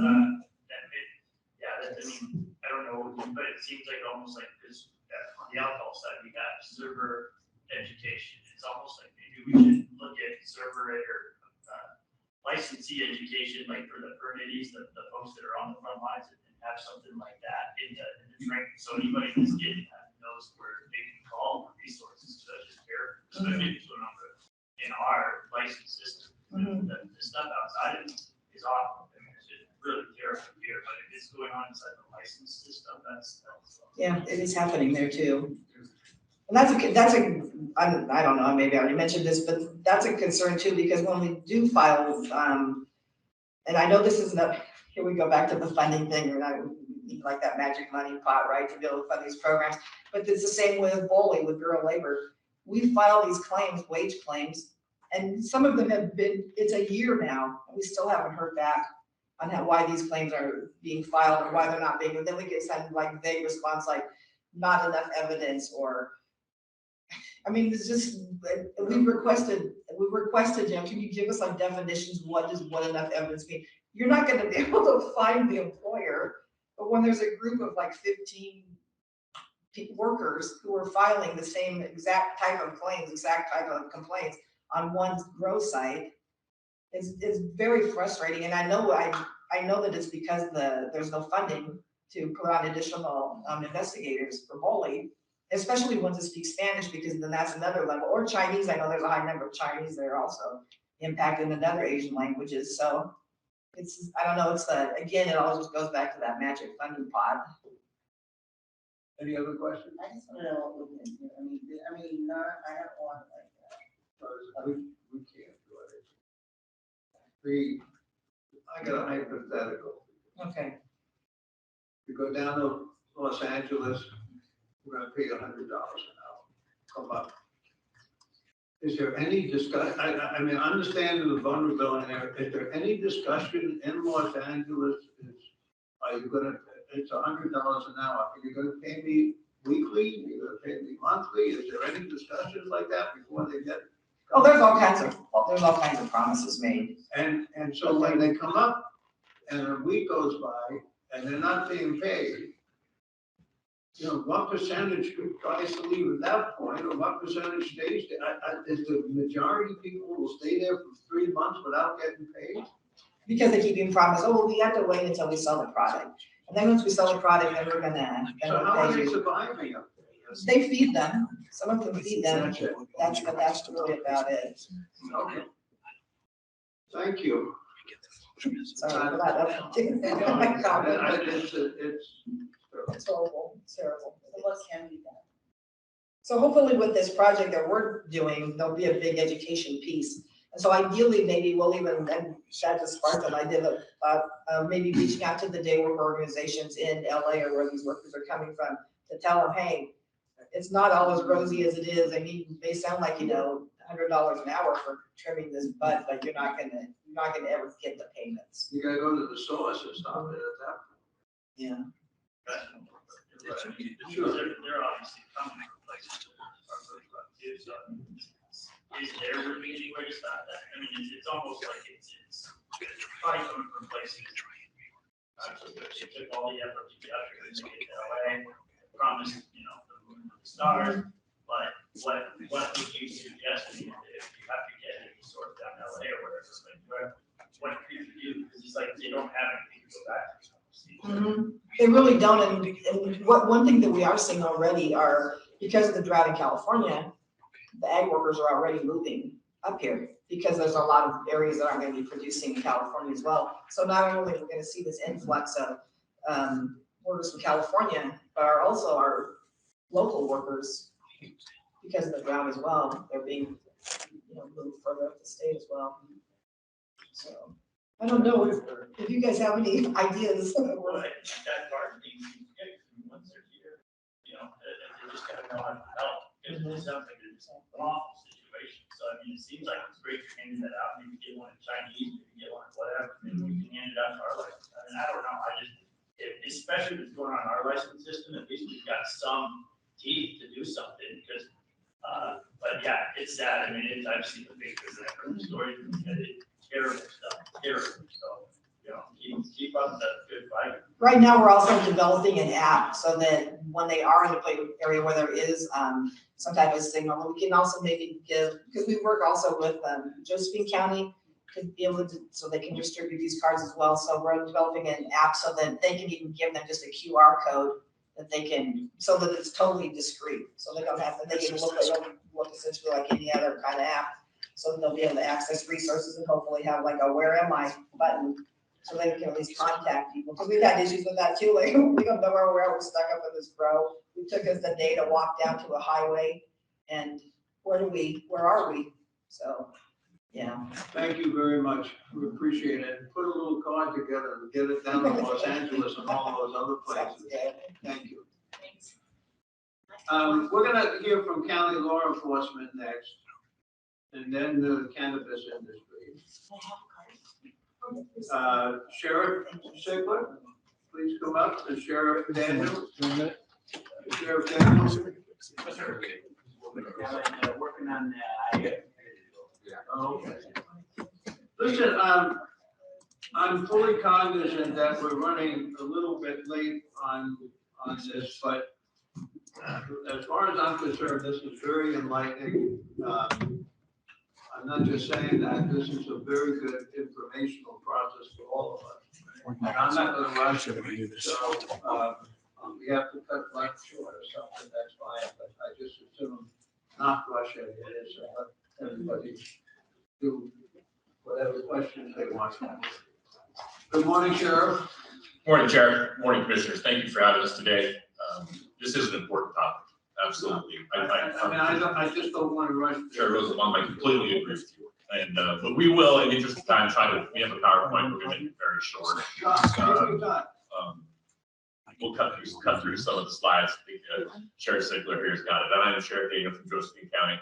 This is Sheriff Sigler from Jackson County. Thank you for having us today. You guys talk to each other once in a while? Every now and then, yeah. I think his turn to buy lunch. So. Yeah, thank you, Commissioner, for being here and for giving us the opportunity to speak here today. I will tell you, we'll go through this fairly quickly. I think you all, to be quite honest with you, know the problem. I think you've heard it, you understand it. So I don't know that we need to go into a great amount of detail. I will tell you the analogy that I use on occasion is as law enforcement, I feel like Kevin Bacon in Animal House. It's the parade scene where he says all is well, and then he's flat on his back looking up at the sky. It very much feels like that. It has 2021 was a massive year for us. It was absolutely overwhelming, and as you said, it does take over a year or a year-ish to hire somebody and train somebody. That's a big deal for me in a small rural county. Is staffing these positions. Nonetheless, we do put into the grant money and we do the darndest we can to get ramped up. Okay, so just quickly, we won't belabor the history. I think you all know that, but we didn't know who all of our audience would be today, so we just wanted to touch on it. As you know, in 2017, we had a massive increase in marijuana grows in our county. We call it Green Rush, and we saw individuals from all over our country moving here to cultivate marijuana. Many of which were outside of the rules or the regulations. Created a lot of issues for our county, from code enforcement to law enforcement to now we're seeing social services needed to deal with what we had in 2021. So there's a little lull after we got some grant money in 2019. We started to see some progress in our county. Some of the illegal grows were dissipating, and we were making some progress. There was some actual, there were some consequences to be had, and that message was getting through the illegal growers. And so we saw a little decline, and then 2021, everything exploded again. And that's what brought in the cartel presence to the degree that we saw last year, and we had the blatant water misuse and theft and labor trafficking. Move to the next slide, please. As you've heard about, House Bill 3000 was a very collaborative effort between our legislators, regulatory agencies, law enforcement, and our community to get some changes, much needed changes to the laws and regulations. Closed a lot of loopholes. Prior to House Bill 3000, it was very difficult to try to, from a law enforcement standpoint, to get a handle on the cannabis industry because it wasn't a crime to grow hemp without a license, but it was a crime to grow marijuana without a license. However, you can't tell the difference when looking at the two products from afar. And so it really convoluted the process for investigations to obtain search warrants and really provided an opportunity for the individuals who were operating in a nefarious manner to put up a lot of grows very quickly and essentially overwhelm us in 2021. Which is the business model, and most of the business model in 2021 was just to come in and overwhelm much of what's happening in Oklahoma right now. So as you know, our county and Josephine County, the commissioners declared a state of emergency as related to cannabis. And this is after a lot of work, even after the legislative session, after Operation Table Rock found that, and I say majority, over 50%. I think the number in Anecdotal was close to about 75% of people who were operating in the hemp industry were growing marijuana, not hemp. And so that operation was successful in my opinion, and I think both the evidence shows that as far as shed light on what was going on in the industry and how much fraud there was. So emergency session in late 2021, as you know, 20 million was allocated, and then like as we've all heard today, we won't belabor that anymore, but still haven't seen any funding. And as you know, the funding is crucial for us, especially Josephine County is even less funded than we are in Jackson County, and hiring staff is paramount to dealing with this problem. And without funding and sustained funding, that's is very difficult because, from a law enforcement background, you know that the training and the recruitment and the retention of employees is extremely important and needed. And so, that's something that we would like to see, and we'll discuss that a little bit more. But some other good things did come out of the 2021 session is the effective partnerships, as Kathy Kissy from Unite has mentioned. We've been working with her for years in an organization, but it would really 2021 provide an opportunity for us to forge those relationships even further, and with our legislators and trying to tackle this problem, and our community members of the industry. We work very closely with the members of the industry who are trying to do this right, and we understand that they're really choked out and hamstrung by the illegal market as far as their ability to have a successful business model. And it really has been a collaborative effort. I will say here in Southern Oregon, working with the Oregon Department of Agriculture, OLCC, Water Masters, Code Enforcement, partnering agencies, assisting in operations. So something actually very positive has come out of this crisis. So just to give you an idea of how much product is out there, and I think if you ask the community, especially in 2021, they probably don't think that there was enough done. And I would agree, but we did as much as we could, given the resources we had. And over the last 3 years, so we're not talking about 2022 yet, but when you look at the numbers of IMET and JMET, it's pretty astonishing. So between the two agencies, we've seized about 1.5 million plants, destroyed about 4.1 million pounds of product, as far as planting product and stuff. And I will say some of the differences in the pounds destroyed in Josephine County, we found a great success in actually bulldozing these operations and basically piling them up. We did that for several different reasons. These are fire marshals codes, and also really just pure safety with the electrical that's unpermitted, structures unpermitted. We found a way to do that. Other counties don't do that. Some don't. For various reasons. We've seized or destroyed, about 122,000 pounds of product, processed marijuana. That's 122,000 pounds that then go into the market, black market. We've seized close to, let's see, about 650 guns between the two agencies, and about $10 million in cash. And that's just the tip of the iceberg over the last 5 years, honestly. Last year, we'll get to that, but we were unable to address numerous complaints that we received. Hundreds, literally hundreds. The guns, what percentage were assault rifles as opposed to? I can't answer that question. We have a combination of all types of weapons: handguns, shotguns, rifles. You name it. It's a smorgasbord. Yeah. Where does the seized money go?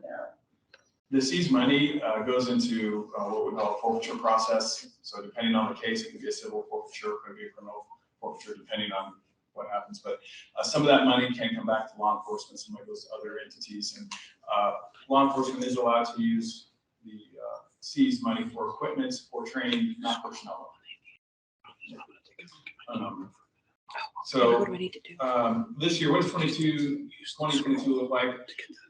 We have less large scale out in the open operations. So that has been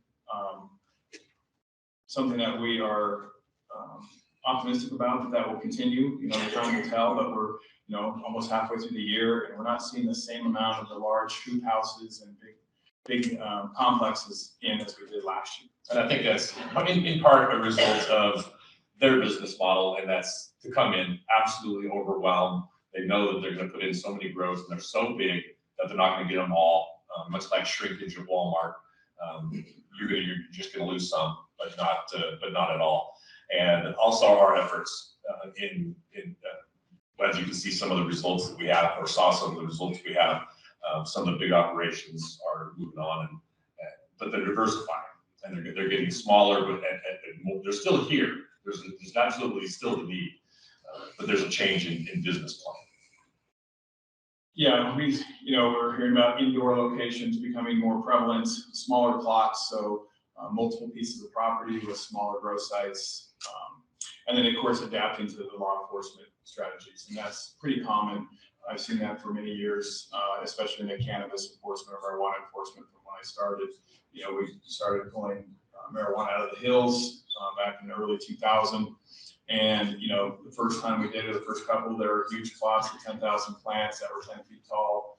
And then, as the next summers came, they started making smaller plots and smaller plants. So they were, modifying the plants. It was harder to see from the air. And we think that some of that is going to happen. And those were cartel grows back then as well. So we're optimistic, though, that we will have less this year for sure. And we hope it continues, but we don't think that that's a reason to not stay on this problem, because we do believe it's going to be cyclic and that they will return. And I think that they're going to try to adapt to the law enforcement pressures and regulatory agency pressures and move around the state and hit areas as they come back. So as we talk about sustained funding, is so important. Go ahead and go through the next one too, please. The next slide. I have a video, but for the interest of time, if you'd like to watch it, I can show it. It's about 3.5 minutes, but it kind of doesn't fly over of what it looked like last year and what some of the. That's what I was referring to. Has everybody seen this? This is a new video, sir. It's a new one? Yeah, let's see it. Okay. If you want to go back, we can play it. It basically shows some of the sites that have been abandoned, and some of the mess that they've left for our county to clean up. Is it? Go to the video. Oh, where is it? Is it? The black screen. Oh, this one? There you go. Okay. Should be a play button down the bottom of it. You use the cursor. Oh, got it. Okay. There's really not any audience for this other than background music.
What kind of manpower does it take to do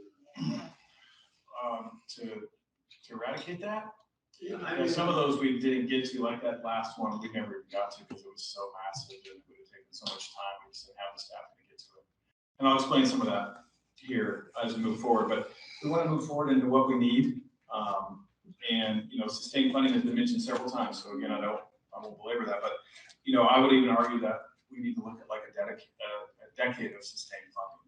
And the reason being is because it takes so long to ramp up and to get people trained and hired and all the things. And then we don't know how long the problem lasts. And then we also have to think about how do we absorb this staff back into our regular general fund allocation from our counties at the end of this grant life. And so I think for, you know, 2 buy-ins is great. But I think for long-term, if we're going to have progress, there's so much to do out there that I think, you know, obviously the teams may need to scale back in time, but there will always be work related to this industry, I believe. Stronger penalties for those who are engaged in these illegal activities.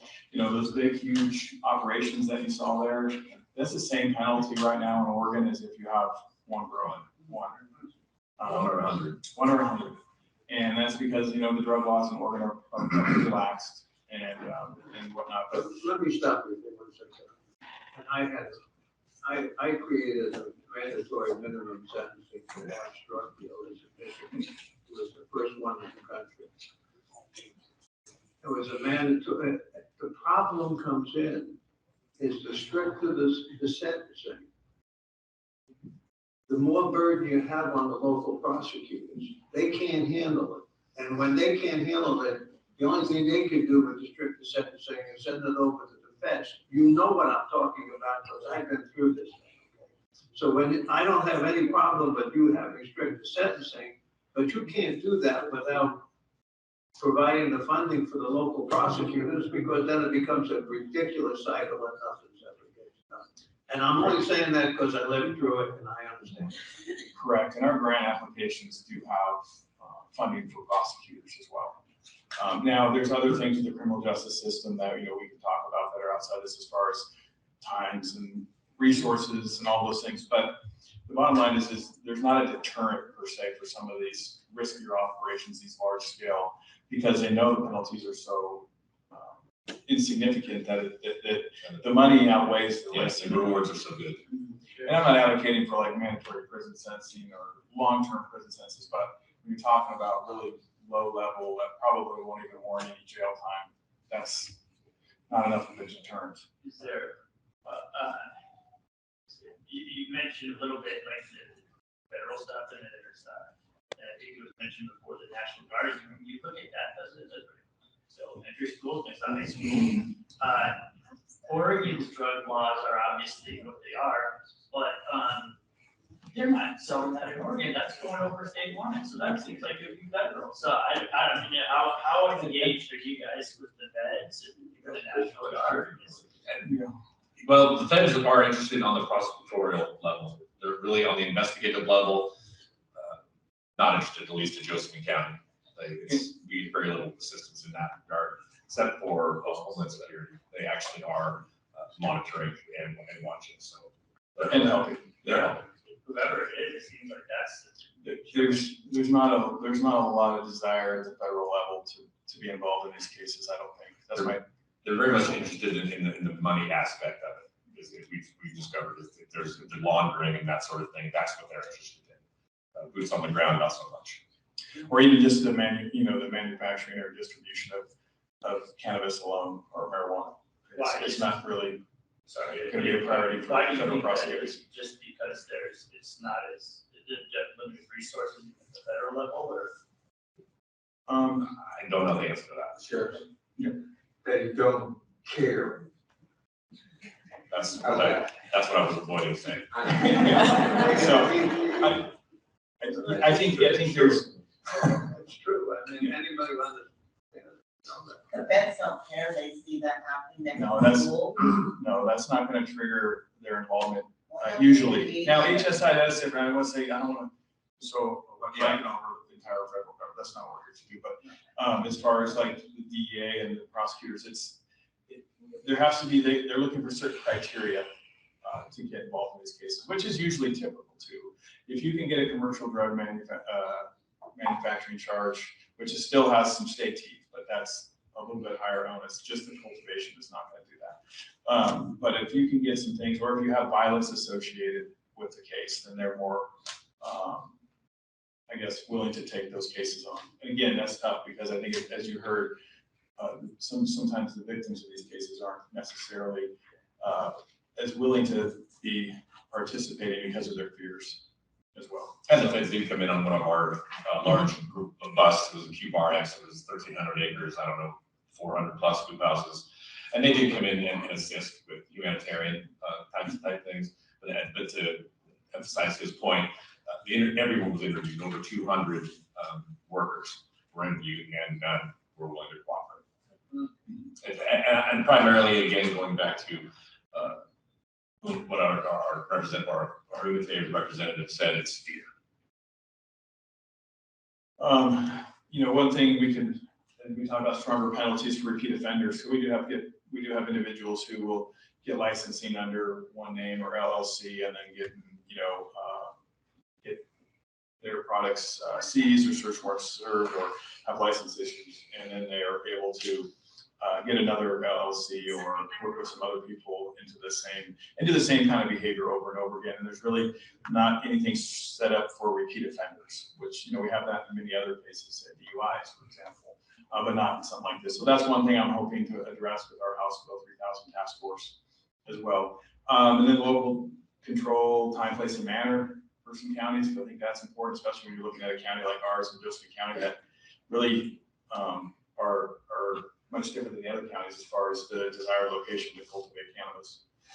And then we talked about the ability to tax locally. That was passed by our voters, but then overridden by the state. So our voters here in Jackson County said, yeah, we believe we should have recreational marijuana, but we also believe that it should be controlled or regulated at the county level, and then that was overturned. So we're unable to fund our own efforts locally. And then, of course, the state said that they would provide funding. And then, of course, you've heard today of how that hasn't necessarily been as much as been needed. Go ahead. There we go. Wrong way, sorry. The last thing, the last slide is that consideration about hemp as an ag product. And I don't know all the logistics of that. I know it's would be at the federal level as well, but it's a unique product, as we know, and it looks the very same as the marijuana, and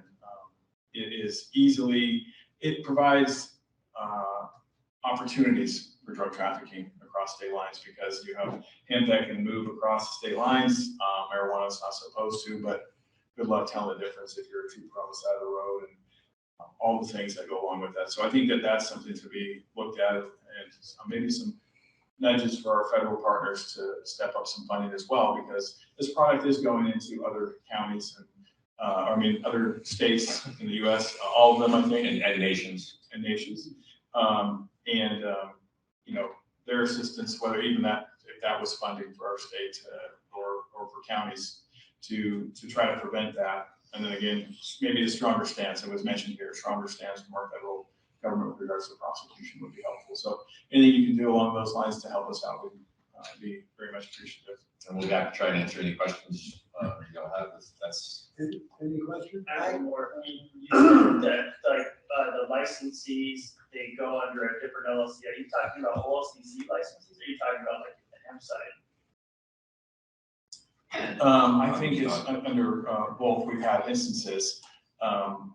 Primarily, though, I think in this last year it was the hemp. Yeah, it's on OLCC. I think that's the hemp side seems like. Commissioner. So you mentioned, thank you so much for the education. You mentioned that fear is the most have an obstacle perhaps with the legal there. Here, yeah, yes. So are you able to offer, or work with other agencies that could help address some of the fees so that you can garner what you need from, those who are being, are victimized? Yeah, I think our relationship with Unite and Kathy and her team, we communicate pretty effectively, and I think, that organization is able to probably ensure potential victims or witnesses of our intentions with law enforcement. Now, whether or not they're willing to take that risk, because as we know, those involved with the cartel or victims of the cartel, they have other things to consider back home that we can't offer them protections here, family members home, or other things that do change this dynamic a little bit. But yeah, we've had a long-standing relationship with Unite, and I'm very certain that Kathy can assure them that we'll do what we can do to help protect them. But they have a lot of considerations.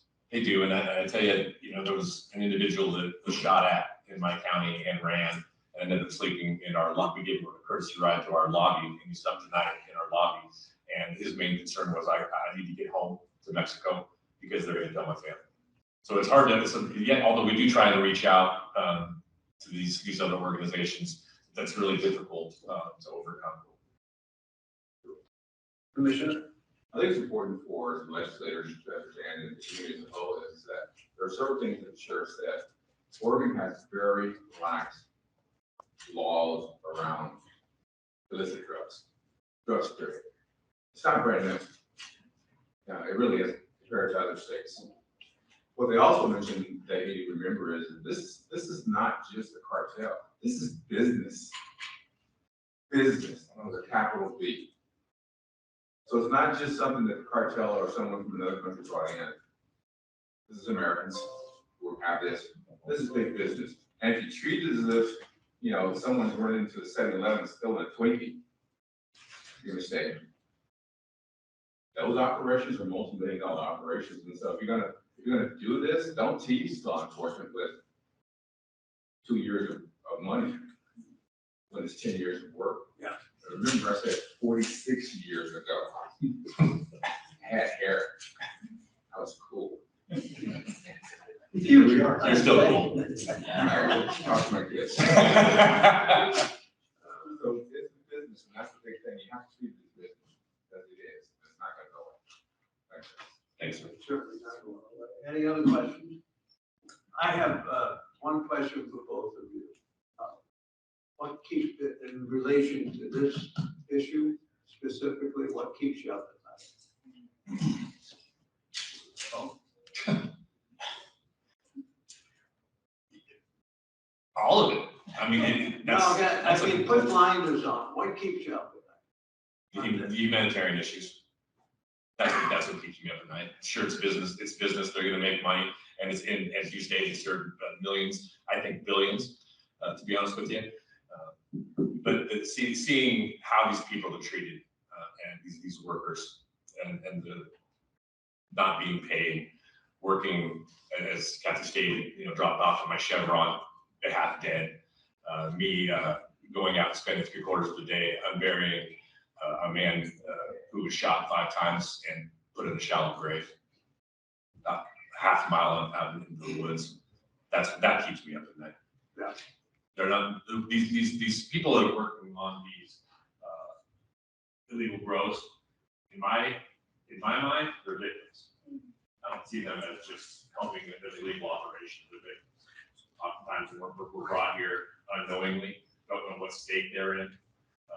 And for example, I contacted one guy crying on the side of the road because he was transported that day from Orange County, California. Dropped off on a roadside with flip-flops. They said, you don't have the right work attire, get out of here. You have no money, no cash, no that. Buy them a bottle of water and a sandwich and try and help them do the best you can. That keeps me in. Same for you? Yeah, I mean, I think there's a lot of things with this that keeps us up at night, but the community wants relief, right, from these things, and they don't want to have this impact their our valley has been for years, in not being able to address their concerns. You know, we glanced over one slide, but last year, we had 500 complaints, different locations, 500 different locations we had complaints on that we never got to because of resources. And so, you know, people call and say, when are you gonna come help? I got this going on next door to our property, or we have dogs that chase us, we have people with guns, we have all these things. We say, we got it in the queue and we're gonna come, but it's not gonna be tomorrow. It's frustrating. And so, you know, things like that, because you know all the things that are going on, presents risks for other things in our community. We have violent crime associated with these illegal businesses. We have, you know, livability issues, as I mentioned, noise complaints, gunfire, fire hazards, extra crime, calls for service burglary thefts. You name it, our calls have increased since 2017 as a result of, you know, partially as a result of recreational marijuana. So it's just been really tough last few years, and you know, we'd love to be able to rid our community of the illegal industry. The reality is always there. The perception is important. As a result of these phones, you have about 30 seconds to get your point across, and then people just lose concentration. That video, not the one you showed here, because that one shows you solving a problem. It's relatively little compared to what the hell's out there, obviously. But the other video that shows the overview of everything, both from the legislator's point of view and your point of view, the more you can get that out to show what the problem is, and especially when you start talking about the toxicity and the poisoning of the water streams, which is incredibly important, then maybe the federal government will turn around and take some interest. Yeah. So thinking outside the box. Yeah, good. Are you, officers, are you able to and are willing to train National Guard if that's even on the table, so that they'll be able to go out and, if nothing else, just get rid of some of these illegal global operations? In my county, we utilize a bulldozer, so the need for the manpower isn't necessarily there, because we just tear them down. And the bigger operations, and I just don't know that would be an answer, you know. I concur. So when we talk about the National Guard, there are instances when it could be helpful. And you saw that last big growth site. So logistics are a big part of planning for operations, especially something of that size. And bringing the National Guard in, they can act as a force multiplier or labor force, so to speak. And they have access to this heavy equipment and these things that might be needed, but they're not sworn law enforcement officers in the state of Oregon. And so to write search warrants and do the investigative process and to do the affidavits and the operational planning, that's taken on by law enforcement, and where the National Guard can be beneficial is coming in to help with the removal of this set growth. However, when you talk about logistics, you don't mobilize the Guard for one grow, because that's not very reasonable.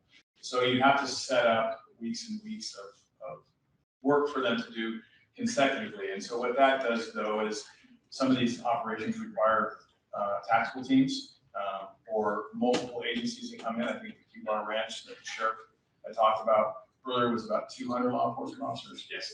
About 200 law enforcement officers. Then you're talking about the Guard behind that. So setting that up in succession is a massive, massive undertaking. Now, would it be worth it? Potentially.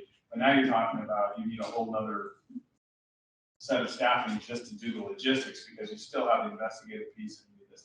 So really it comes down to resources, and the Guard is extremely helpful, and we've met with them several times on how we can partner. So that's not really an obstacle. It's just whether or not it's worth deploying the Guard and is it a good use of the Guard's time? Nothing's ever easy in this life, is it? When you first ran for office, did you think this was gonna be a problem? No. Thank you both. Thank you. Excellent. Last but not least on this part is the cannabis industry. Amanda Metzler, please come up. Manson Walker, Stephen Gray, and Paul Murdoch. Good morning. Nice seeing you again.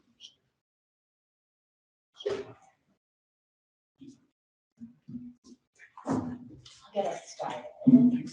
Amanda Metzler, I am the president and founder of Farms Inc., Oregon's Cannabis Farm Advocates. I also chair the Josephine County Cannabis Advisory Panel, and I'm a member of the HB 3000 Task Force.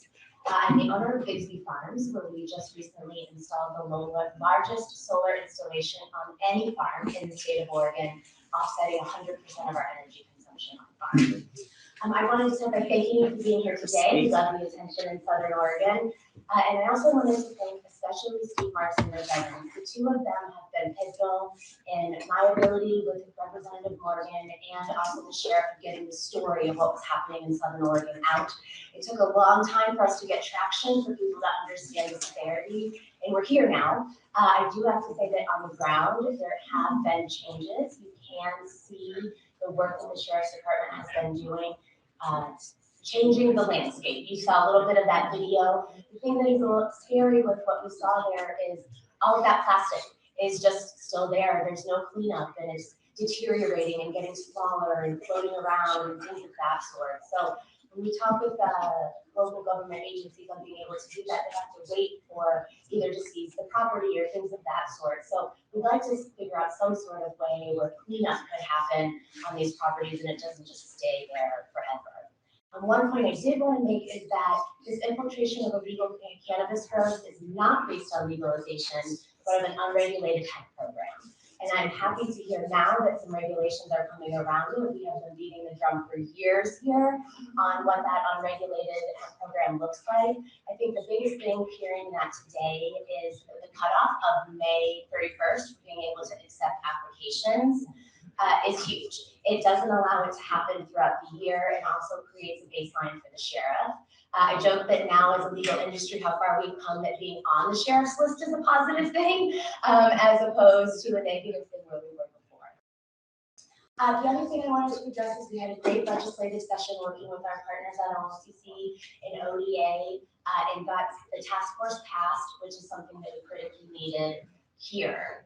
The other thing I wanted to thank you guys for was the movement so quickly on the moratorium. The full license moratorium is going to allow us to take a breath, be able to regroup and make some decisions about our industry moving forward based on science and facts and data and not just anecdotal evidence. And coming up in the next session, there's going to be a real conversation about cannabis taxes. You'll hear from the industry that we don't think raising taxes on the cannabis industry is the answer.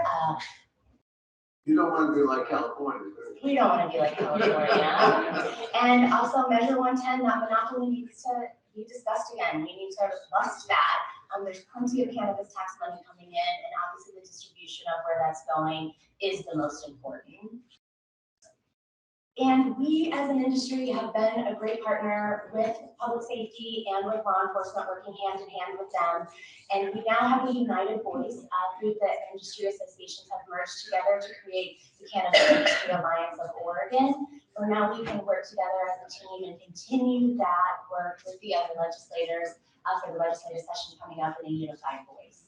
I know that timing is here, so I want to go ahead and pass off to some of my other comrades here in production and go from there. I think you're up next. If you want to go ahead. Thank you. Thank you. Thank you. Thank you, commissioners. I appreciate all that you have here. Thanks to Amanda for inviting me. And I'd like to thank everyone else who's here just for making time for this important work. The number one topic I want to discuss is what's happening to small business right now in the OLCC.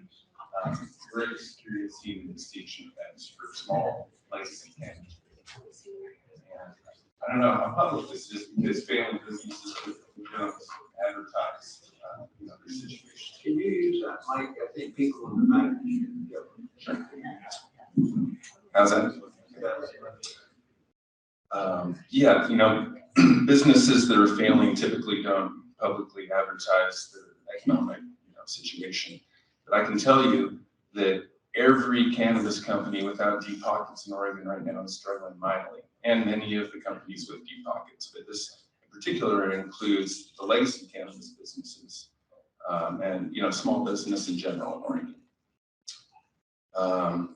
So I believe that Oregon culture needs small business. From small business brings creativity, local control, local jobs, more revenue stays in local communities.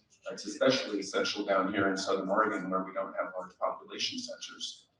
Small business, is the backbone of our economy down here. The solution, I believe, is I think we can look to agriculture and alcohol, where government and industry work together closely to balance supply and demand to keep the market healthy. That's not happening right now in the cannabis industry. Especially in farming, especially in production, there needs to be some controls to balance supply and demand, but really across all license types. And I do want to thank the OLCC. A lot of progress has been made, trust has developed, and I believe that there's more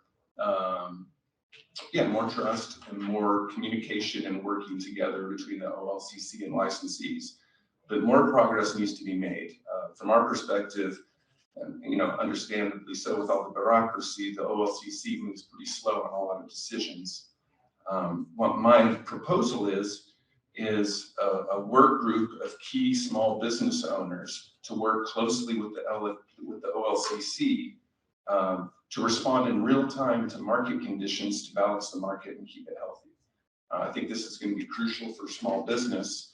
That the eventual result of what's happening right now in the marketplace is going to be really complete corporate consolidation, which I don't think is in the best interests of Oregon consumers and patients. And I've got a couple of other topics. Speaking of patients, the rise of the OLCC recreational system has coincided with largely the demise of the medical cannabis system. If we look at the stats, the number of patients who are being served by the medical system now is a small fraction of what it was 5 years ago.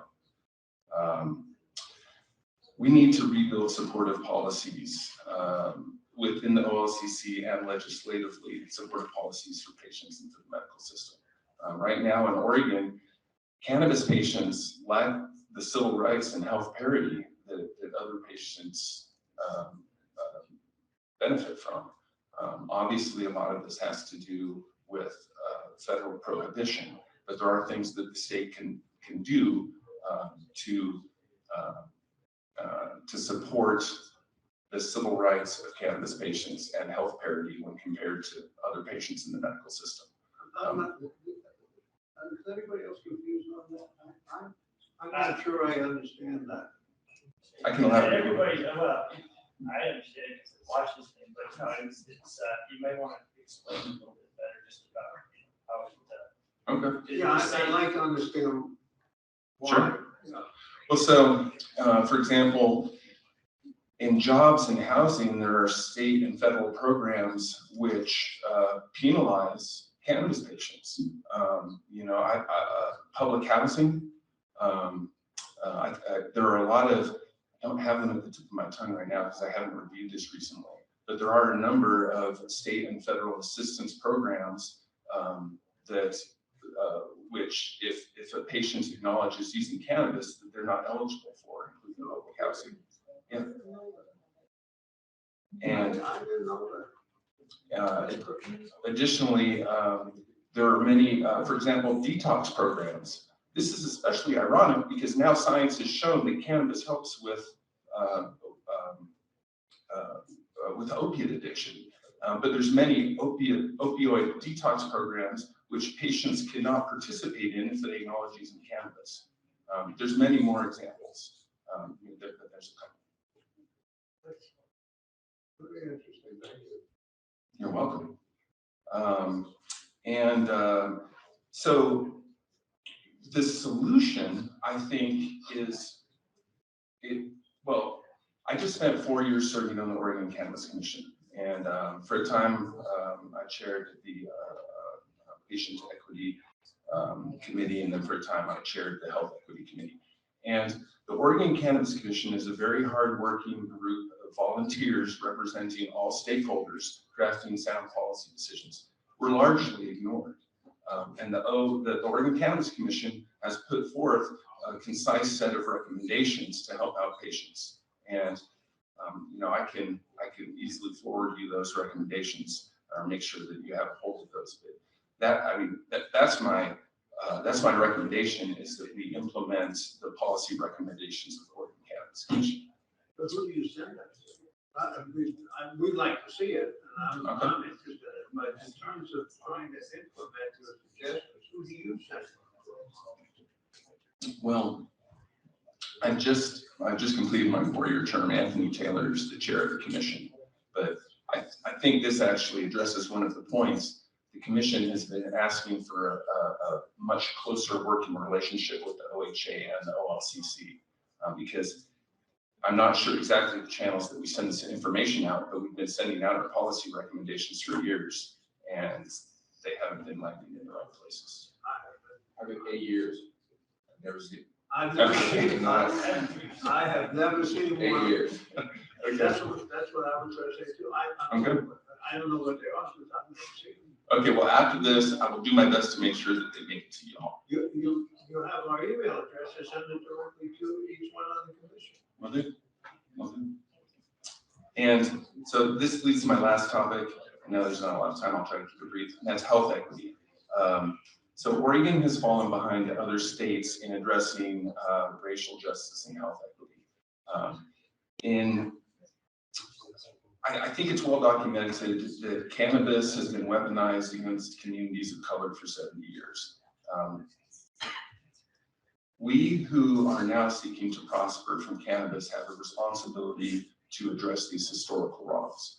The Oregon Cannabis Commission also has a set of recommendations to address health equity in the cannabis space. And so that'll be part of what I get forward to. I'm gonna step back. Oregon is the leader in bringing in a community of color into licensing better than any other state in the union.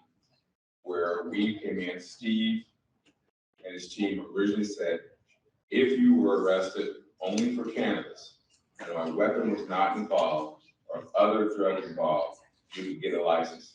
And for a black man who arrested black people for nothing more than marijuana, that was a huge. When you look at other states, California, New York, it is still not happening. So I'm going to step back on that one, and that this state and this commission has done more to include people of color in the industry, particularly since this is a majority white state. Okay, let's just say it, that you take a look at that data. We as a commission has done more, Steve and the team has done more, and the other states, including Colorado and Washington State, haven't done what we've done. So we know that. I would agree that we are ahead of many states.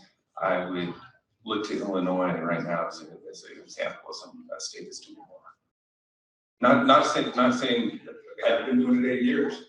Okay, I agree. Thank you. I acknowledge that word. Thank you. I'll cover these extremely quickly. Interstate commerce cannot come soon enough, especially for Southern Oregon farmers. And I support efforts to equip local law enforcement to inspect and regulate every large cannabis and hemp operation in Southern Oregon. Now, with apologies to my fellow libertarians, the unregulated climate has led to environmental and humanitarian disasters, and I believe that you've heard enough about that. Thank you very much. I appreciate this opportunity.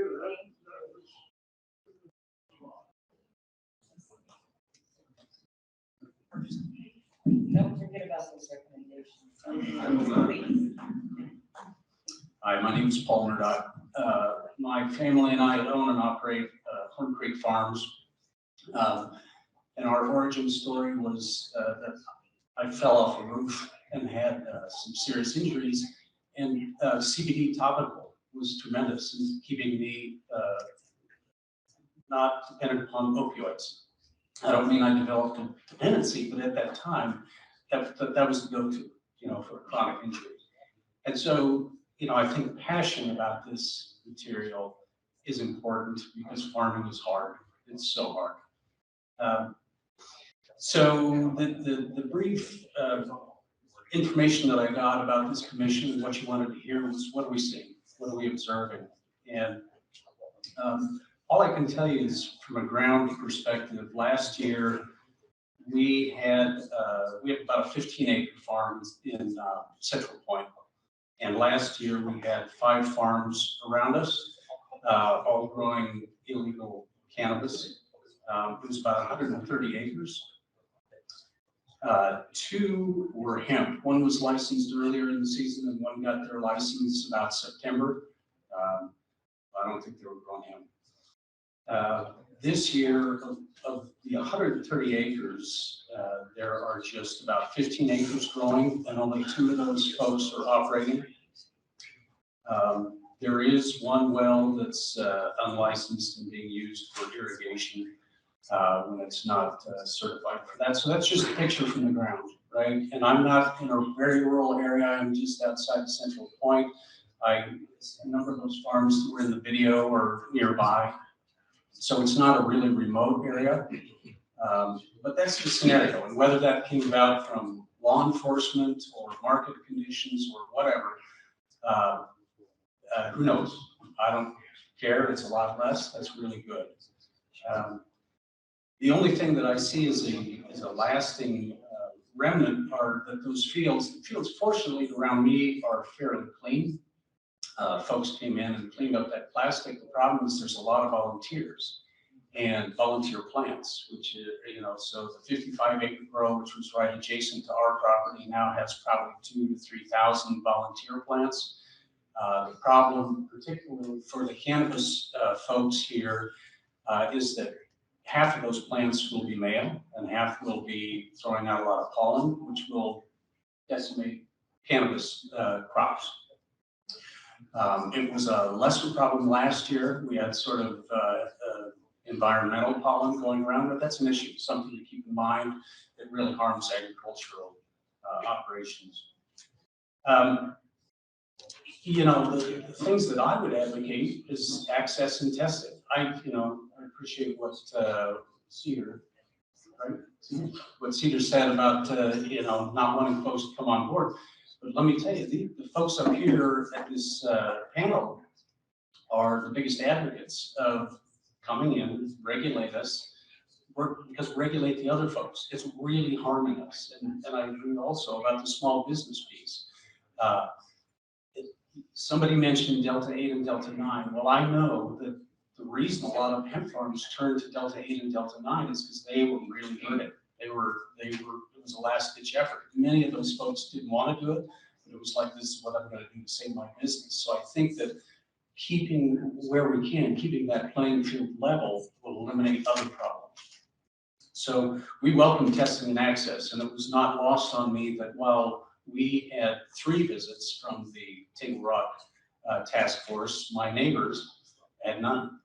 And so it's frustrating. I mean, I understand how we got there, but it is irritating. The one that did have a hemp license simply refused to let them on the property and harvested in the middle of the night before that happened, and they were gone. So, it's really frustrating for folks that are trying to follow the rules. And I would follow that up by saying that we're your allies. We have a huge overlap in interests. And I think there's a really good resource. And I agree with the idea that having feedback from folks, because we don't know what's going to happen this season. Last year people planted as late as August 5th. And so I'm watching very carefully the fields around us. I am seeing some activity, some disking, but it doesn't seem nearly like it was in the past. But I'll tell you, last year hit us like a hurricane. It was suddenly, one day there was nothing, and the next day hoop houses and a lot of activity. So I would advise folks keeping in touch with those on the ground, because we know what's going on. We know who's illegal and who's not. And so I thank you for that. Any questions? I asked a question about walking, about the destruction of those fields. Because to me, it looked like it was all market conditions rather than actual destruction. Because to me, it'd be fire or total destruction. That was just abandoned. Yeah. So there was no manpower in terms of abandoning a field as opposed to destroying. Yeah, I mean, I've seen two things in terms of how fields end up that way. One is that people run out of money. They just weren't well funded. The cartel grows, that I saw, there were three that we believe were cartel grows. Two of them left a mess, and I think it fell upon the landowners to clean that up. And that's the last things I would say is that, you know, of the landowners that I know that rented, because it's a community, it's a small community, I know the landowners. They're elderly folks who have been working hard their whole lives. They're 80, 85. Here comes somebody offering them a lot of money. So I would encourage law enforcement and the legal system to take into account. I mean, it would be a disaster to see these folks lose their farms, but they need to be educated that what's going on is not what the smiling man is telling them. That's easy in my. No. Can you do a control burn for all the volunteers? No? I don't know. Terrible fire district. Yeah. Yeah, down here, it's gonna get worse. The only thing that I can think of is to go out with folks with loppers, because disking it doesn't do it. The cannabis plant is very sturdy and it will survive at one disking, but it's like going out and just cutting them down individually.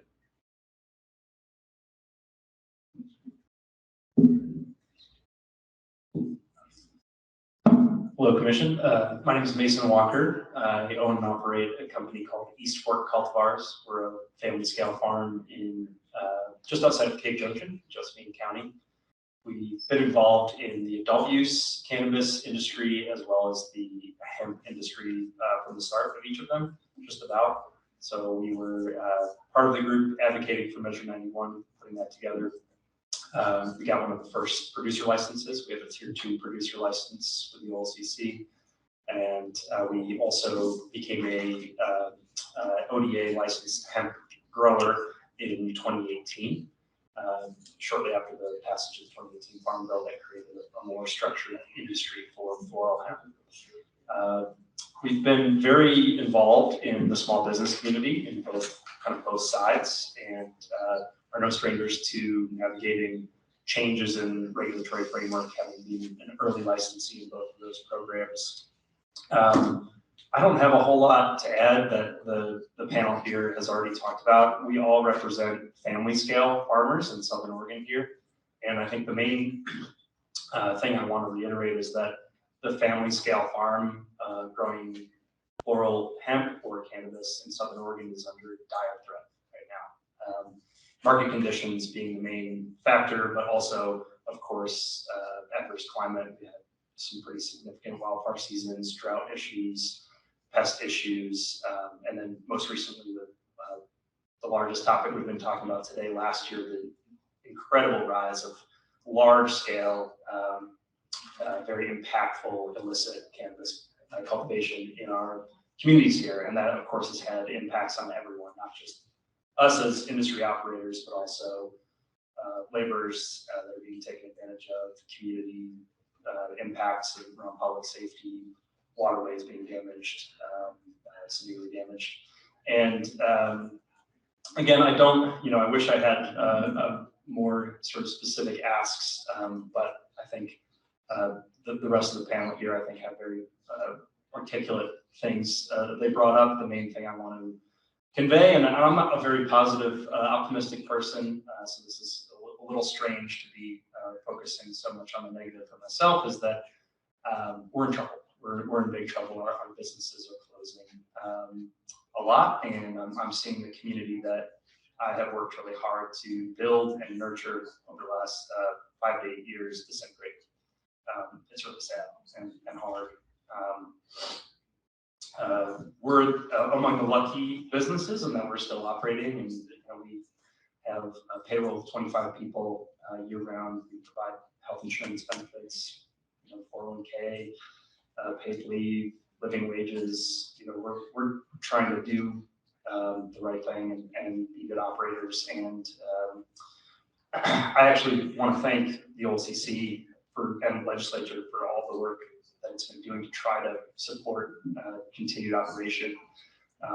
This is the breadbasket of cannabis. We're in the middle of here. This is where cannabis comes from. It's come from here for 50 or 60 years, and I'm very worried that could end. That could end and end at a really unfortunate time where interstate commerce is potentially right on the horizon here, where this area could really thrive.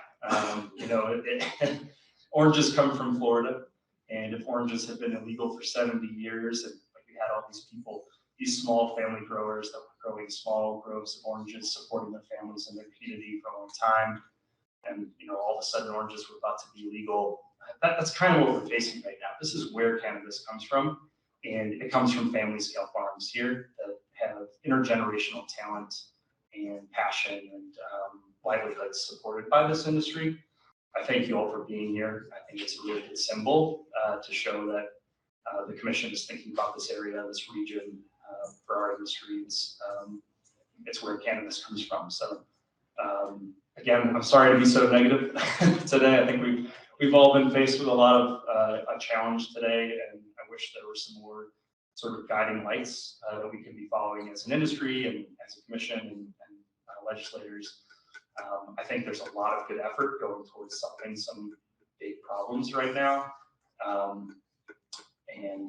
I really hope that, a year, 2 years from now, we'll still have a patchwork of family farms that can start building again after several years of just trying to survive. Thank you. But when you get to the point where the federal government legalizes, then you're right, this area becomes the breadbasket. And there's a lot of people holding on right now with that anticipation. And the people who are not only holding on, but growing are particularly excited about it. So does most of these problems go away once you have national recognition of it? Because it's going to become valuable as hell. Am I wrong or not? Yeah, I think to a degree you're absolutely right. And I think there's no region and no state that are prepared for it than Oregon. We've had such a competitive marketplace, and I'm really happy that we've had such an open, accessible market to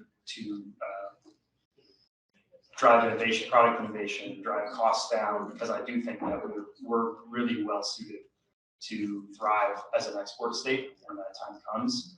I just really hope it comes soon, because I think a lot of those people hanging on, and particularly the family scale farms, family scale product makers and mom and pop retailers even, who I actually think this is kind of counterintuitive, but I think they benefit from interstate as well. I'm just afraid that they can't hold on a lot longer. I think we're going to see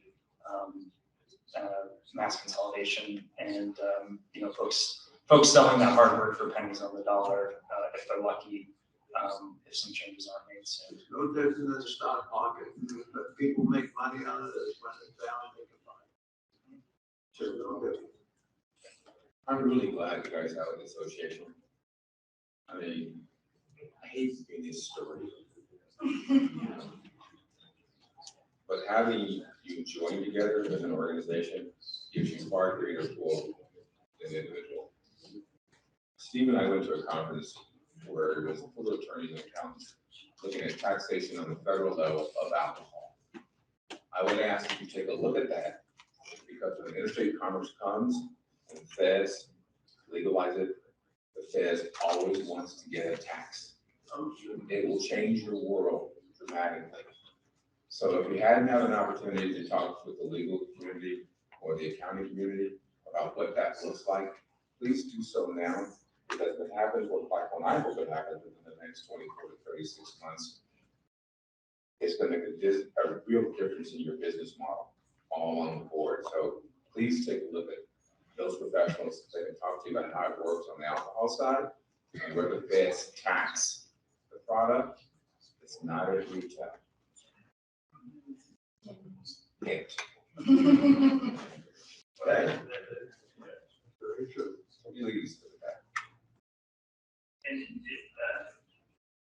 I think you're right, it probably, I mean, the other thing to remember is things never necessarily get easier, they just get different.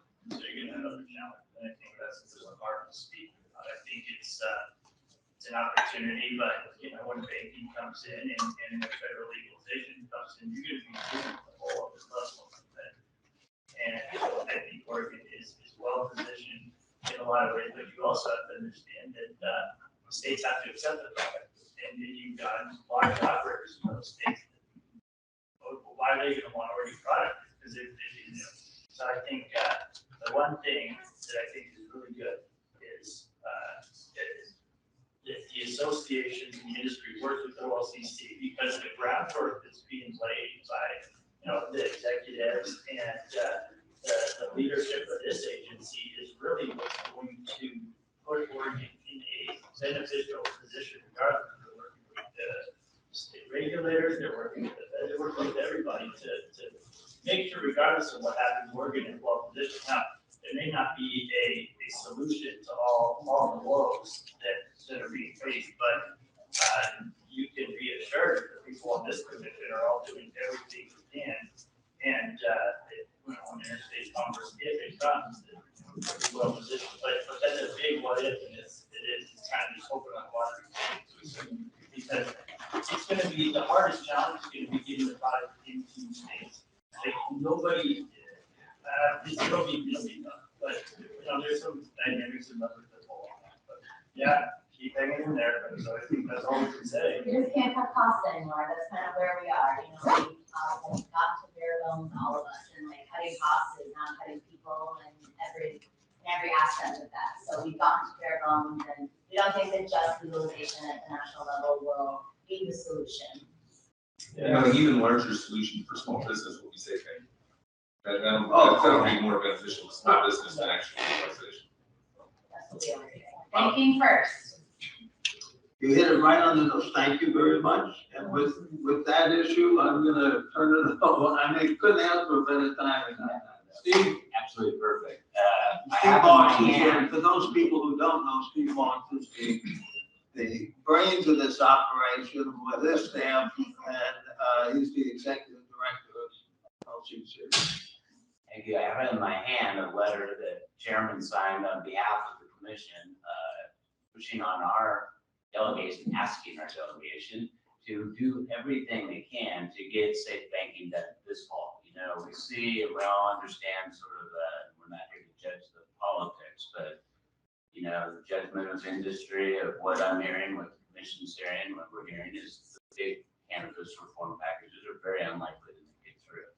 The one thing that they could do to save a lot, help distinguish legal industries from cartels, and to help us move forward economically, saving you some costs in the business, is to provide for safe banking and do it now in this session this fall. There is the cannabis regulators that I am a part of, Cannabis Regulators Association nationally, very, very interested in this issue. To our north, Washington's delegation is pushing very hard into it. So I just wanted to put out there to our partners that this will be on our website, and this commission is looking out and taking steps to do what we can to help out where we can. So proud of that happening. Thank you. There's nothing more important. And our two U.S. senators and our Congress people, all of them. That's great. Yeah, it's a pretty bipartisan issue. Thank you very much. Steve, do you have anything else? We're not gonna, you guys want to take a break, or you want to go on that? Anybody? Yeah, let's keep on going. Mr. Chairman, one thing before we switch over to wine is I want to introduce Jim Hunter from the region here to introduce some of the OLCC staff from our regional office that are here with us today. And thank you. I still can say good morning. Still good morning. Good morning. I'd like to thank Executive Director Marks for the opportunity to speak to you with no prepared statements. I found this meeting very interesting to this point with the marijuana. That's what's mainly we deal with. My staff here has bought into the educational aspect. We're trying to get away from the us versus them mentality of regulation versus business. And there's a fine line that needs to be walked, a line that needs to be found. And we're working very hard to get to that point. We're there. We're working very hard to do that. If I have to come up here and talk, the least I can do is have my staff stand. Please. This is the majority of our marijuana staff.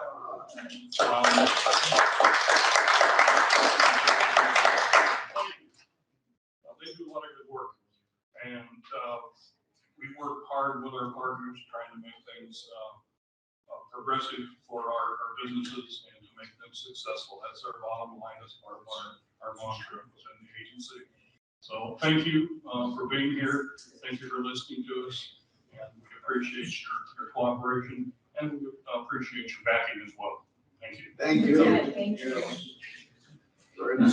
Mr. Chairman, one more item. There's food over there for anyone who wants it, so please help yourself, and commissioners, I know you will excuse yourself as this moves forward, and if we're continuing to just go to the next segment. Very good.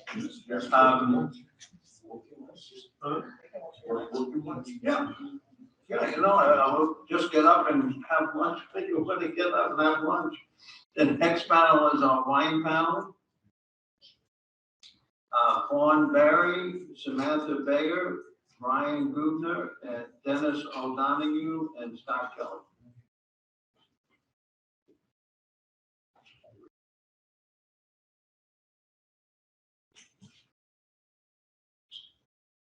And welcome.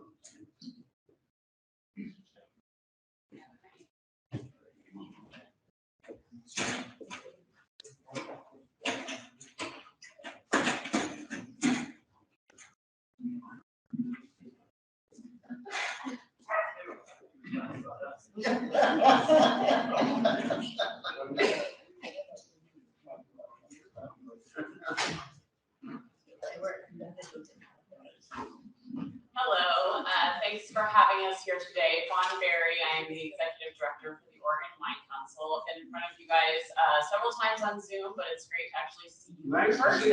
So hopefully we start resuming these kind of in-person things instead of Zoom all the time. So as you guys know, Oregon Wine Council is a statewide organization that represents more than 50% of the Oregon wine grapes sold, grown, and produced. We formed after the 2019 session when we had some contentious issues that came up, and were formed by a group of folks in the industry who felt like their voice wasn't being heard in the process. Our goal has been to bring together the industry and just ensure that regions across the state and industry members across the state are being heard on these issues. I would say, and I've said this to you before, forming a brand new organization right before a global pandemic and historic wildfires is not necessarily the greatest time to do things, but what it did is force the industry to come together and really work to address the challenges that the industry is facing as it relates to COVID and wildfires. You'll hear more from my members about the specifics around the impact of COVID, wildfires,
recovery from COVID and wildfires. We appreciated working with OLCC in the past 2 sessions on illegal cannabis issues. You'll hear more from my members about how those issues have been problematic, specifically in Southern Oregon. We also are planning to continue to push for smoke research and any programs that will help our industry as we move toward recovery. Finally, I wanted to make sure you're aware we plan to pursue legislation related to modernizing the Oregon Wine Board. I think you've heard us talk about this before. It was something that was discussed during the Oregon Solutions process. The charge to OWC was to go out and further refine the concept that we had submitted during that process, to bring together stakeholders and try to work towards consensus on ways that we can modernize the WB. Our goal is just to ensure that wine regions across the state are represented, that every region has a representative on a WB, and that both small and large vineyards and wineries have a seat at the table, so that every industry member knows who they can go to on the board to address any issues that they might have. So we'll be convening people this summer and hope to have legislation to bring forward in 2023. With that, thank you. One of the biggest problems you have, in my opinion, is to get to the general public how big, how important, and what it contributes to the Oregon economy. I don't think people really have the slightest appreciation. And I say people, you know, you guys live it every day, but the majority of people in the state have no idea about the size of this. I agree here. I didn't realize either until this week. Well, and frankly, with policymakers, I mean, with so many new people coming in. It's almost like you're a stepchild or something. Yes, and there's not only a big impact now, there can be a larger impact in the future. And so as we are looking at how we continue to grow our economy, there are a lot of opportunities in this industry for expansion. And we want to make sure that everyone who is here stays, and we want to make sure that everybody who wants to expand their business is able to. So those are issues that we continue to think about how to address. But shoring up where we are now is our priority, and then looking at how we address workforce needs, you know, smoke research, I mean, some of the other issues that will potentially limit whether or not someone can expand operations, those sorts of things are priorities for the future. And I think I'm turning over to Sean. Oh, and sorry, I forgot, Sam Baer had she had another conflict, and so we have subbed in Sean Thomas. Welcome. Well, thank you, members of the commission and any legislators that are tuning in. I really appreciate the opportunity to testify today. So my name's Sean Thomas. Our family owns and operates Thomas Incorporated here in the Valley. We're a integrated grower package for fresh pears primarily, but we've recently entered the wine business. We've operated about 100 acres of wine grapes and a small custom crush operation here in town, and now a tasting room just outside of Ashland here in town. And so I kind of wanted to maybe just give a quick overview on the effects of a wildfire drought, and I can talk a little bit about COVID too, just the impacts on kind of the industry from kind of field to retail. So first I would, want to kind of talk about a little bit of the timeline. I call it the litany of woe, but really since 2018, we've had a lot of challenges down here in the Valley. In 2018 was our first big impact with wildfire. We've had wildfires before, but in terms of the smokes, intensity and the period that it stayed with us, and especially during grape erosion and they were turning color and starting to mature, it really affected the crop. And at least in our experience, we had a 25% crop loss because of that, due to the contract being canceled. And I know a lot of other growers had a similar experience. We moved on from that, and then in 2019 we opened our tasting room, but in that summer, but the next summer we were, I guess the next 2 summers we were affected by COVID and really had a reduction in what we could handle at the tasting room. And also in 2020, we had the Almeida fire here, which really threatened our tasting room, our orchard, and some of our vineyard operations just here outside of town. We were affected by evacuations, and also 20 of our employees lost their housing because of that disaster. And now in 2021, we had the drought, which affected both the pear crop and the vineyard crop. TID had to shut down water deliveries in the middle of July, where we usually go through September, and Medford Irrigation District had to shut down August 1st. So really bringing a reduction in our yields, and the wine grapes probably to about 50% of normal, and in pears probably to about 30% of normal. So it's been a pretty devastating few years, and we're facing a similar situation this year in 2022. So it's been, kind of, it's been a tough time period for, just agriculture in general, but also for the wine industry in particular, and for just agriculture overall. I would like to point out a few future concerns. I know one thing that's coming up is this, I think, pending map for urban wildlife interface, which we're a little worried about just in terms of general agriculture, but also especially in tasting rooms. They can have a big impact on setbacks and how you can, I guess, kind of format your property. And, from anywhere from the tasting room, we worry about housing, outbuildings. And I think the big worry on that one is there's no clear exemption for cultivation of vegetation, which includes crops. So I know for a long time we were really pushing for, especially with a lot of these tasting rooms and wineries, the crop comes very close to the actual buildings. And it's kind of a similar thing in the orchards as well. And so we really don't want to be faced with an issue of possibly having to pull out production acreages because it might interfere with a setback or some other regulation. So that's kind of a storm cloud on the horizon going forward. And then just in general crop increases, we're looking at inflation. A lot of our supplies are up 20 to 30%, and even, especially in agrochemicals, you can see over 100% increase in some of our input costs. I know very well. Yeah, and then labor as well, huge increases in labor, and now we're having to deal with ag overtime as well. So it's just kind of one thing after the other. And so I guess in conclusion, I'd say there's many headwinds we're facing in the industry, just in general ag and specifically in the wine industry.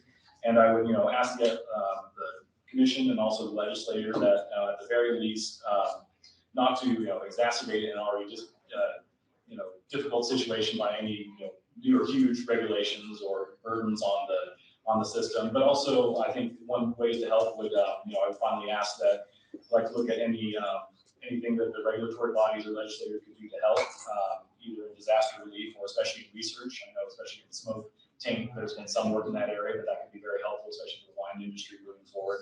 And then also anything involving irrigation and managing crops in the deficit situations. So I appreciate the chance to talk to you all today, and thank you. And if you have any questions. The chemical costs are out of this world, and it's just gonna get worse. Yeah, not only chemical costs, but in the wine industry, we're seeing the price of the glass more than double in a matter of months. So things I paid $7 for are $15, $20 sometimes, and huge impacts on our ability. Are they coming in from China? Yes and no. Where I am, we've made a point of buying all of our glass domestically, but we've also get glass from France, China, Mexico. People look for alternate solutions, Italy, other places like that as well. Pretty much anywhere we can get it, because not only have the price gone up, but in a lot of cases we can't find what we need at all. So, I'm Brian Gruber. I'm a vineyard manager and winemaker at Irvine and Roberts Vineyards here in Ashland. I also have my own small family farm just a few miles across the freeway here in Ashland where I'm growing grapes. I'm also vice president of the Oregon Wine Growers Association, which is a member-funded group of over 300 wineries here in Oregon and growers, including 40 wineries or growers here in Southern Oregon. And our goal really is advocacy and trying to make sure that we represent the needs of the industry. A few things I want to talk about today, and really thinking about what's going on in the wine industry. There are three things sort of on my mind. I think about production first, and in producing grapes, the agricultural side. We've heard a lot of it today already, but two things that really stand out to me. One is labor, and the other is water, or even tied to climate change. We heard a lot of that from Sean just a minute ago. And labor is an interesting situation. I think the biggest impact we've run into in the last many years has been illegal marijuana. And what's happened is cash paid under the table, well, whether it's paid or not. It's a different story you heard about earlier, but it was doing a great job of sucking away all the workers that we normally paid. And I have a full-time crew of 5 that work for me at the vineyard, and they help benefits. But it's very difficult when you see a large sum of cash put in front of you to stay in those situations. So we struggled for the last, well, especially the last 3 years, particularly in trying to find the labor we needed to manage vineyards. It seems to be better this year with some of the changes that are going on, but we'll see how that plays out. The other piece is climate change, and particularly water. Like Sean said, my vineyard here is on the town irrigation district. Last year I got 5 weeks of water when I normally had 5 months. Top that with the heat dome that we had, which I watched a beautiful field of grapes. One day it looked like about 3 tons. They were small, about the size of peas. And by the next morning they were brown and shriveled, and I lost 80% of the crop to 100 tons in a great afternoon. So, seeing those things getting in our way of even producing grapes, that's the first piece that we're really struggling with. And I don't see that getting better this year, right? We're looking at 5 weeks of water day again. So you still have a water problem? A huge water problem, yeah. I mean, vines don't need a lot. I'd estimate that I can grow 5 acres of grapes where someone could grow 1 acre of grass with the water, but I still need water. And having 5 weeks when you really need, with grapes, we could probably get away with 3 months, but at the right time perhaps, but it's still a big issue. I probably lost half my crop to not having enough water last year. The second piece is sales, and it's a challenge for us as well. COVID's been a real issue.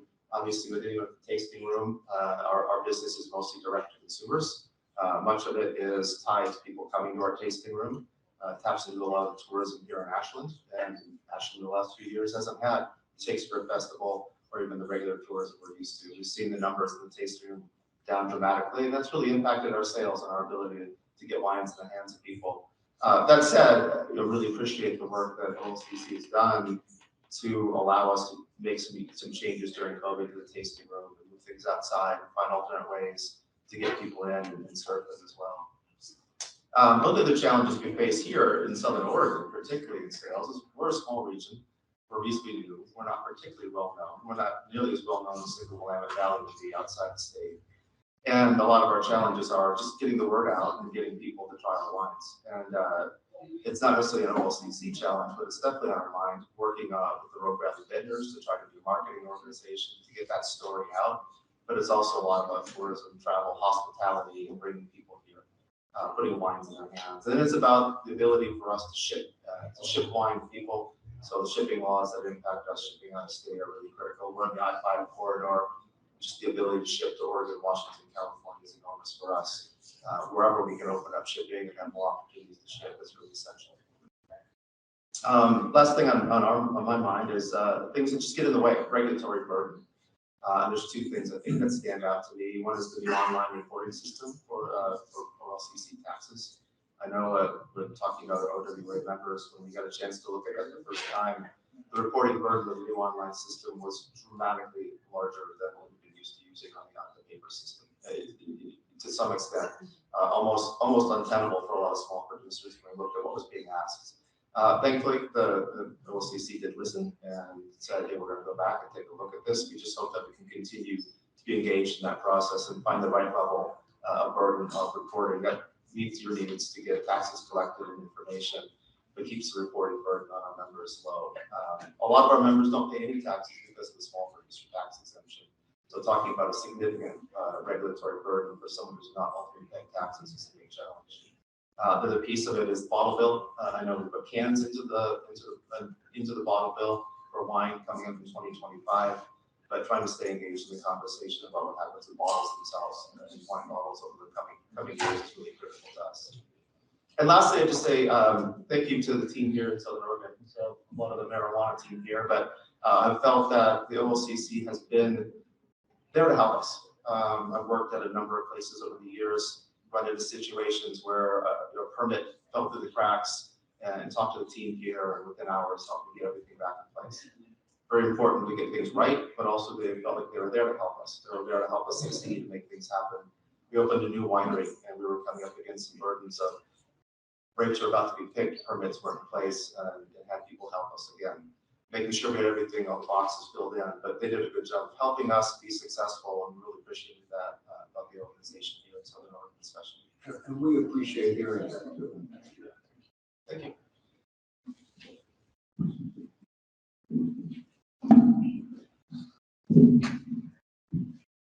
Good afternoon, I'm Dennis O'Donoghue, and I own Celtic Vineyards out in Eagle Point. And I'm a grower, I don't make wine, so I'm going to speak to you from a grower perspective. I'm also on the executive committee and a director on the Oregon Wine Board. And I also am a founding member and director of the Oregon Wine Council. And lastly, I'm the chairman of the Medford Irrigation District, so I can talk water and wine all you want. So, How do you have time to grow? yeah, I asked myself the same question. I won't drag you through great detail on my own personal experience with an illegal marijuana grow that was parked 20 feet off of my driveway. and right next to my vineyard, just hit the highlights or the lowlights, whatever you want to call them. My property I've owned it since 2011. I came to this valley from Seattle, Washington, after I retired from the Boeing company, and fell in love with the area. The valley's beautiful. The farm right next to me was beautiful for many, many years. One day last year, I woke up and found 120 hoop houses sitting 20 feet off my fence line, which is a code violation, by the way. 120, what was it? 120 hoop houses. Hoop houses. Right. And that quickly expanded to 210 in a 3-week period. My driveway goes right along the fence line. Every day, when I drove along that driveway to and from the vineyard, I was stared down by armed men along my fence line. My neighbor to the north of the farm, where the illegal marijuana grow was out mending her fence one day. And 3 armed men approached her and told her to back away from the fence and mind her own business. She was standing on her own property. The impacts of this, I noticed within a few weeks of the potted marijuana plants being put in place, herbicide drift and damage to my vineyard, which reduced my yields quite a bit. It's hard to sue a cartel. So you reported, I mean, just the process, what did you do? You can't sue a cartel. I approached, I I approached the landowner. Did you pick up the phone and call the sheriff's department? Yes, I did.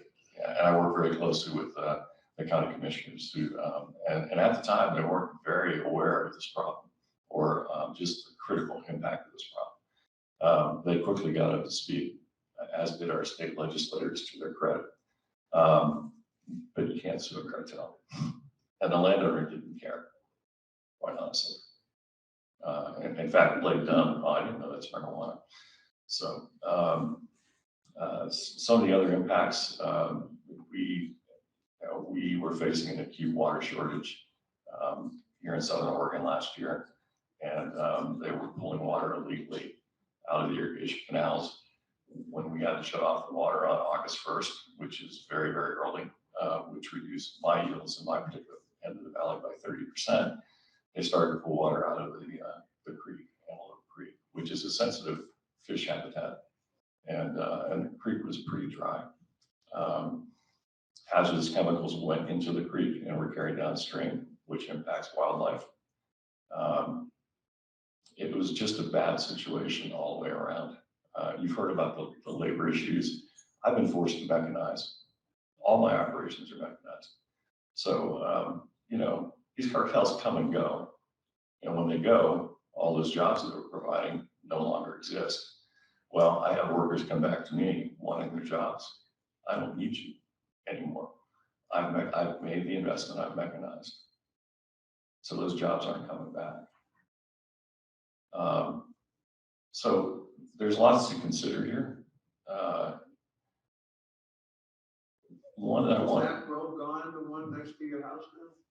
Yeah, it was busted by IMED, and I happily lent them 2 of my tractors and tractor drivers to bulldoze down the buses. The woman who owns the property, who claimed she had no idea that was marijuana, law enforcement asked her to lock the gate after they rounded up the 56 illegal immigrants that were working there, and told her that this was illegal marijuana. And the very next morning, she opened up the gate and let them back in so they could pick through the debris and get the remaining marijuana out. Which we have to go after landowners, and we have got to hit them hard. Because to play ignorance, if you see a hoop house, it is not hemp. Nobody in their right mind is growing hemp in a hoop house. Do you have any idea how much the landowner was paid? She was promised $400,000. She was given $200,000 up front. Because of the bust, she never got the other $200,000. That was a 15-acre grow. Wow. 15 acres. 100,000 up front for a 15-acre grow. 200. 200 up front. Mm-hmm. And what was on the back end? Did she get it? 200,000. 15 acres. For 15 acres. That's hard to overcome. Yeah, it is, but it's illegal. So, one thing that I really want to make you aware of, and it may seem like it's just tangentially connected, but it's very important, and that is the water situation. Our canal system is very, very old, and it is falling apart. And the irrigation districts, not just Medford, which I'm and Sean are members of, but also Rogue River Valley and Talent, are busy talking to our state and federal representatives, working to secure grants to modernize the irrigation system. That's going to take years. But one thing that's really missing when it comes to water is regulation. The irrigation districts view their job is to deliver water and maintain the canals, not to enforce misuse of water. They look to the water masters to do that. Here today, there's just not been enough manpower to really enforce the proper use of water. And adding 8 more water masters is only a drop in the bucket. This is a huge, huge problem. It's not that we don't have enough water in Oregon. We don't collect it efficiently and we don't regulate it. And the day's coming when we were saved this year. The rains we had in April and May saved us. If it hadn't been for those rains, the west side of this valley was getting no water, none. And we would have seen vineyards and orchards shut down, lost, died. And it takes 3 years to establish a vineyard.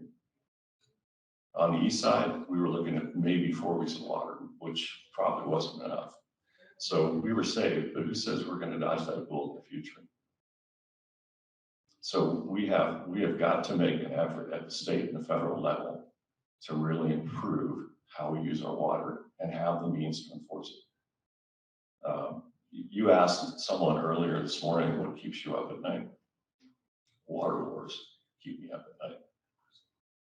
Illegal growers just blatantly pulling water out of irrigation ditches, streams, rivers. And then the people who try and follow the rules and are facing losing their farms. If there's not adequate enforcement regulation, what keeps me up at night is people just take matters into their own hands. Well, the pesticides too. And the pesticides, right? That's really frightening. Yeah, it is. I'll close with, I hear it inside Oregon, I hear it outside of Oregon, that Southern Oregon is the next big thing in wine. It'll be as big as Willamette Valley. We've had people come from all over, particularly from California, Napa Valley, say this is what Napa Valley was in the 70s.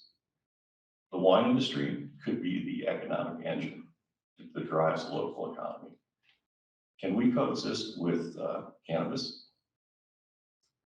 Not without regulation and enforcement of regulation.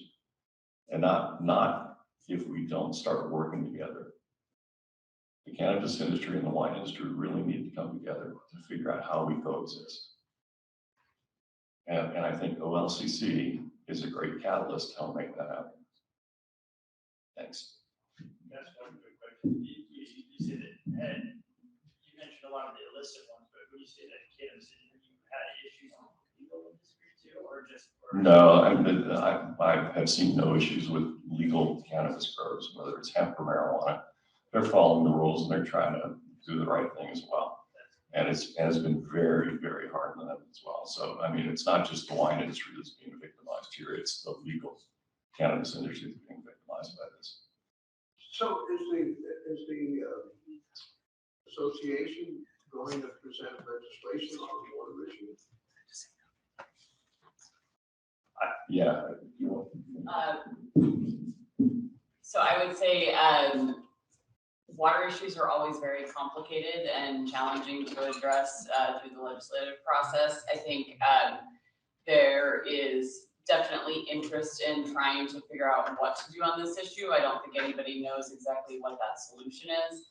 But we are certainly going to work with those policy committees to try to figure out what are they looking at doing and how can we try to come up with a solution that mitigates this challenge. Where does it go? I don't understand that. Mr. O'Donoghue was very, very articulate. He was right. I don't think there's anybody on this commission disagrees with him. But what do you do?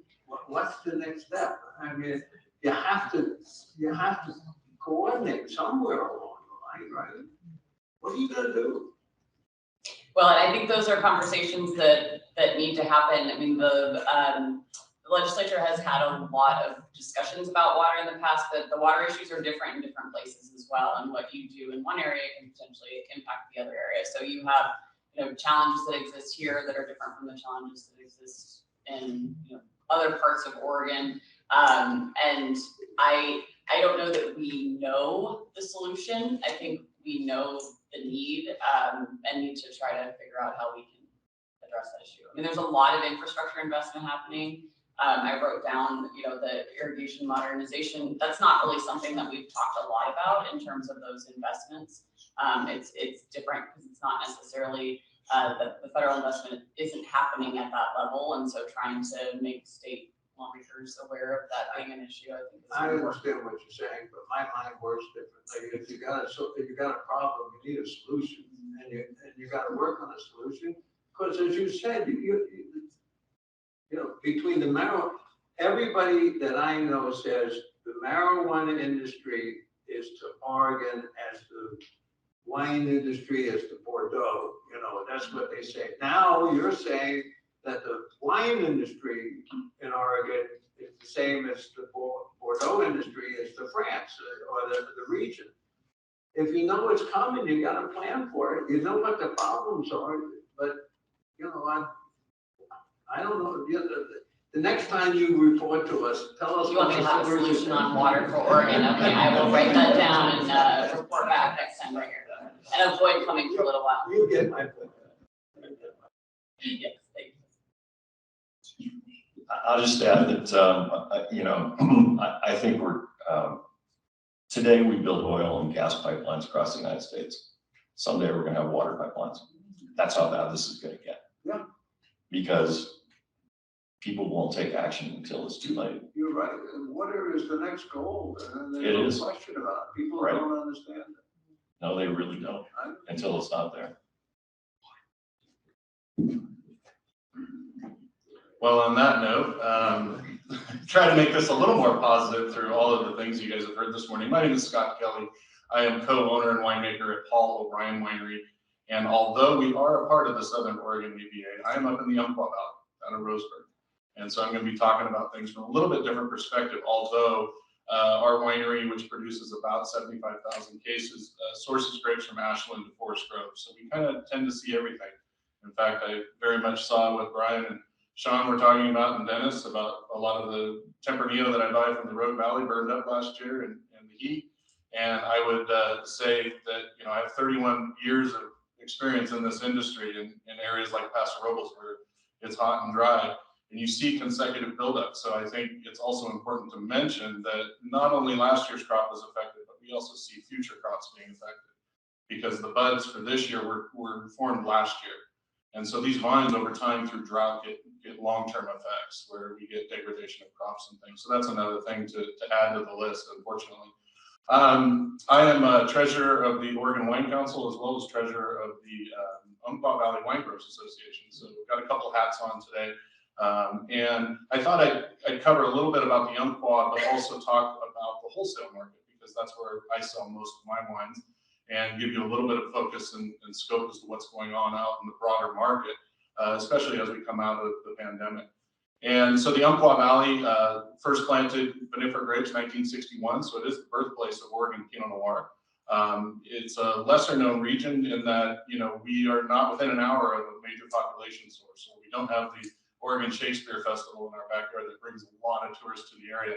So over time, it's slow to grow. We have about 25 wineries right now and about 3,500 acres of vineyards, some of which leave the area and go into bigger brands, mainly labeled Oregon.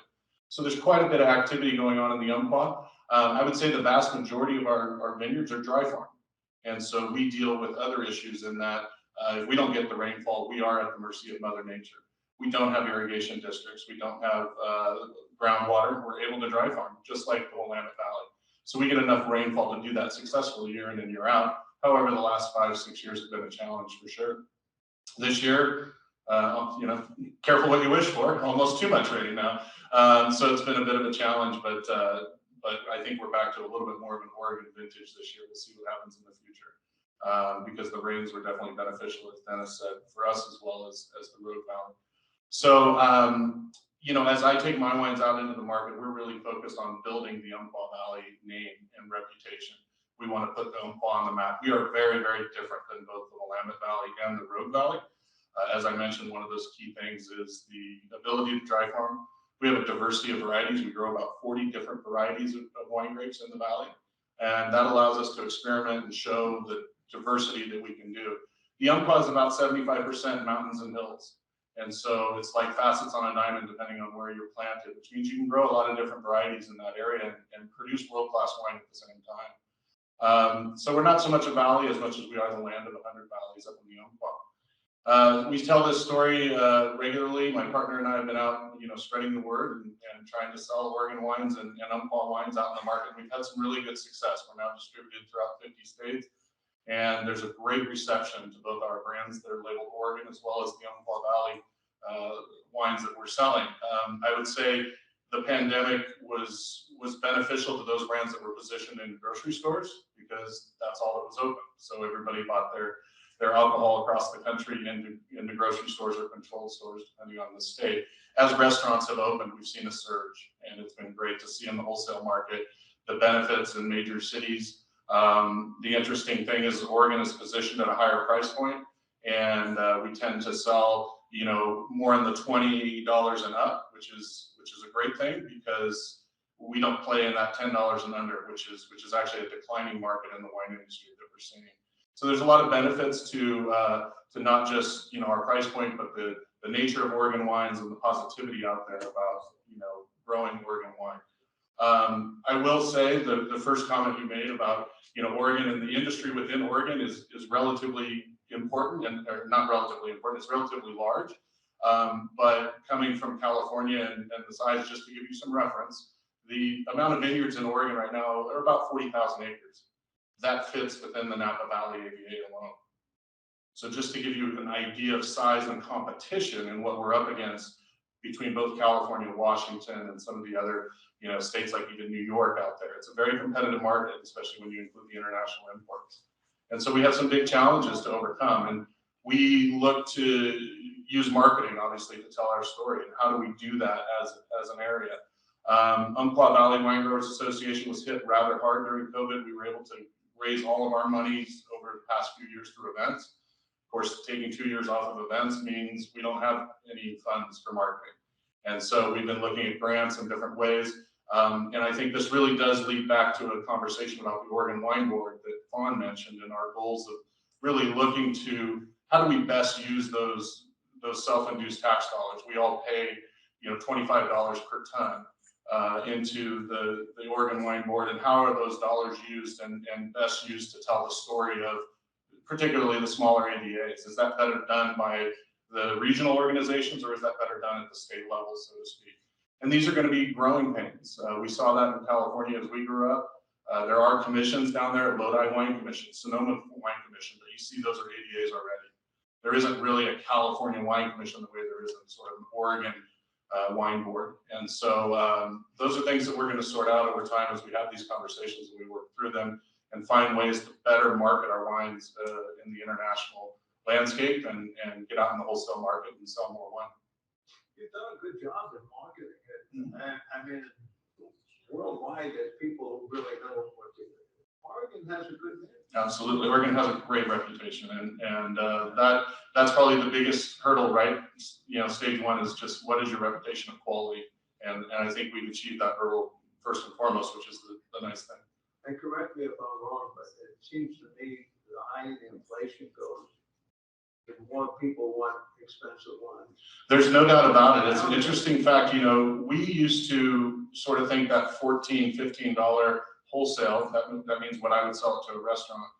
that's what they're gonna charge per glass. Restaurants make back the bottle price glass one. So if they charge $14 a glass, that's probably what they paid for that bottle. That's a pretty good number for a lot of us. My partner just got back from Chicago. They shied away from our 14, they wanted 21.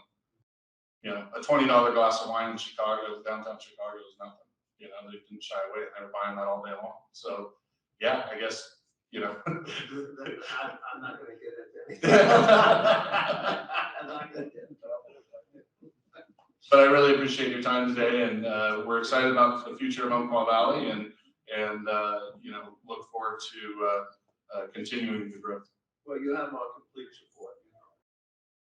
Thank you. And take care of your neighbors. Yeah. Thank you very much. Thank you. Last but not least is our hospitality panel.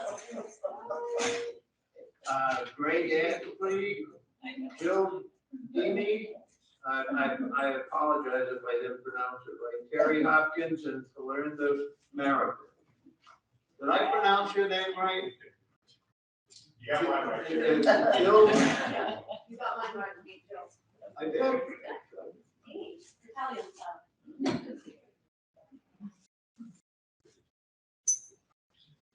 We might get that done. Keep going. Yeah, we're doing fine.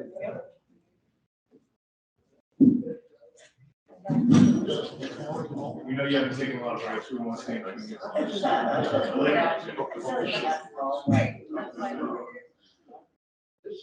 This has been a great day so far. It's been very informative. I'm sure you're gonna continue to give us good presentation.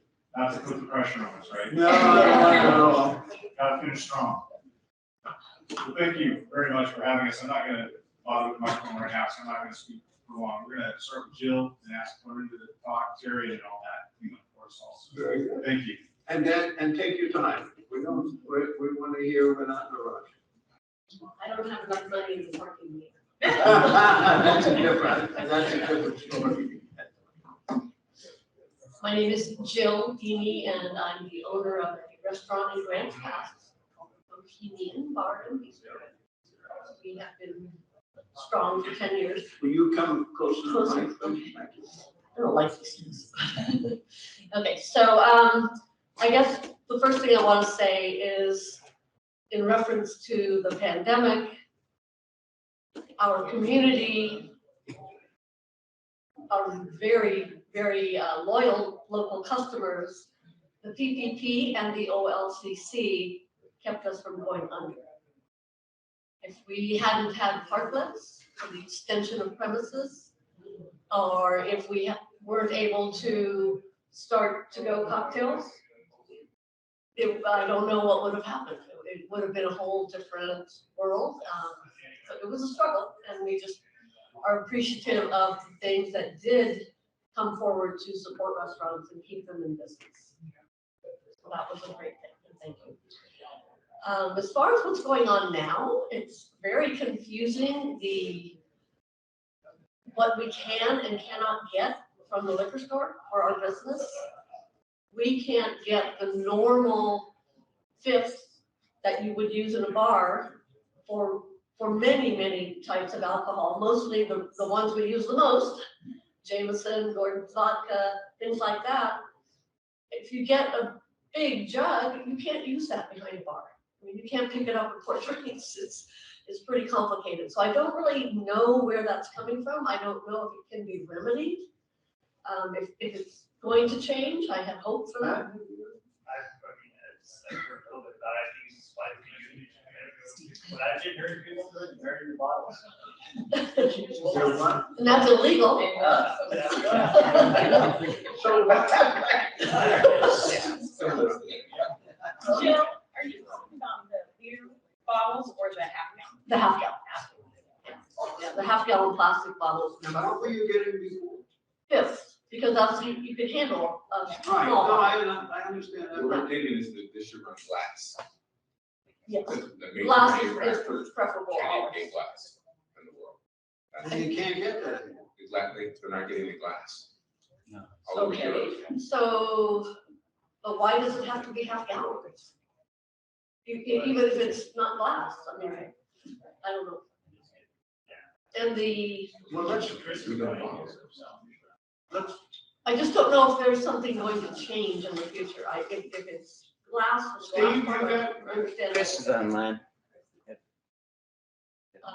Chris Nathan? I don't know if you're the right person, Chris probably, but, He's here. oh, good. Chris Maiden, are you online and listening, and can you hop in here and help But us this out? is head of the warehouse. Yeah. So, good. Chris, are you on? Working on. Okay, we'll get, Let me we'll just try say- to get an answer. So what would you like? Steve's got I would like, the ruling to change that you can marry bottles. I was just gonna suggest that. I mean, that's a simple, Just that's a simple resolution, I would think. We just have to learn to save glass bottles when we get them, if we get them. That would help immensely. Mr. Chairman, not to interrupt, but we're very aware of this problem with our leader program coming in as it's a problem. And we do need to look at a solution for our licensees to be able to pour that and make it work for them in their system. So I can't speak to the Jameson's issue completely myself right now, so I was hoping Chris could hop in here. But we got to do some work to solve that, and we got some issues between us and some issues of federal law. So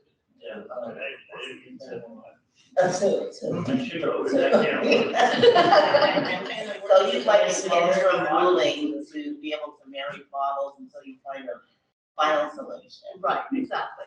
And I do have a question. I don't know why.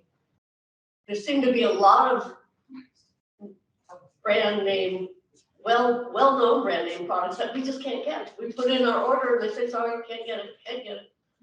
Jameson being one, of course, and Blanton's often, and Well, that's, Triple Sec, Buffalo Trace, Malibu. that's obviously that's a problem. That's just the problem. Yeah, I mean, everybody has that. It's just not. It's just Oregon. It's a supply chain. Oh, it's supply chain. Mr. Well, I don't hear my friends in California complain about it, but. We go to the national leagues and meet with them, and believe me, we tell them we need it. We need it everywhere. Steve, you want to add on anything? Well, just it is supply chain problems, particularly getting just glass alone, getting bottles right now and getting deliveries. It's been an issue for the industry, so we've seen it across different manufacturers. It's hitting them at different times in different places. So it's not across, but we are having outages specifically due to sort of the supply chain issues. And it took us a while to get them in Oregon. I thought we were going to be earlier, but they're starting to hit. And you're obviously experiencing that. I can't speak to Jameson's right now, which Chris could. Well, we asked, we'll get it for him. Yeah, I mean, we're on top of that, believe me. This is not something that we're on. Your fifth issue, we'll work on it for you. Hi, my name is Clarinda Maripin, and I'm the owner of the Black Sheep Pub and Restaurant in Ashland. Black Sheep has been around for 30 years, and I've been the owner for about 5. Just, in preparation for this meeting, I went out and spoke with at least 10 other restaurants and 2 other liquor stores to get a really sense of what's going on.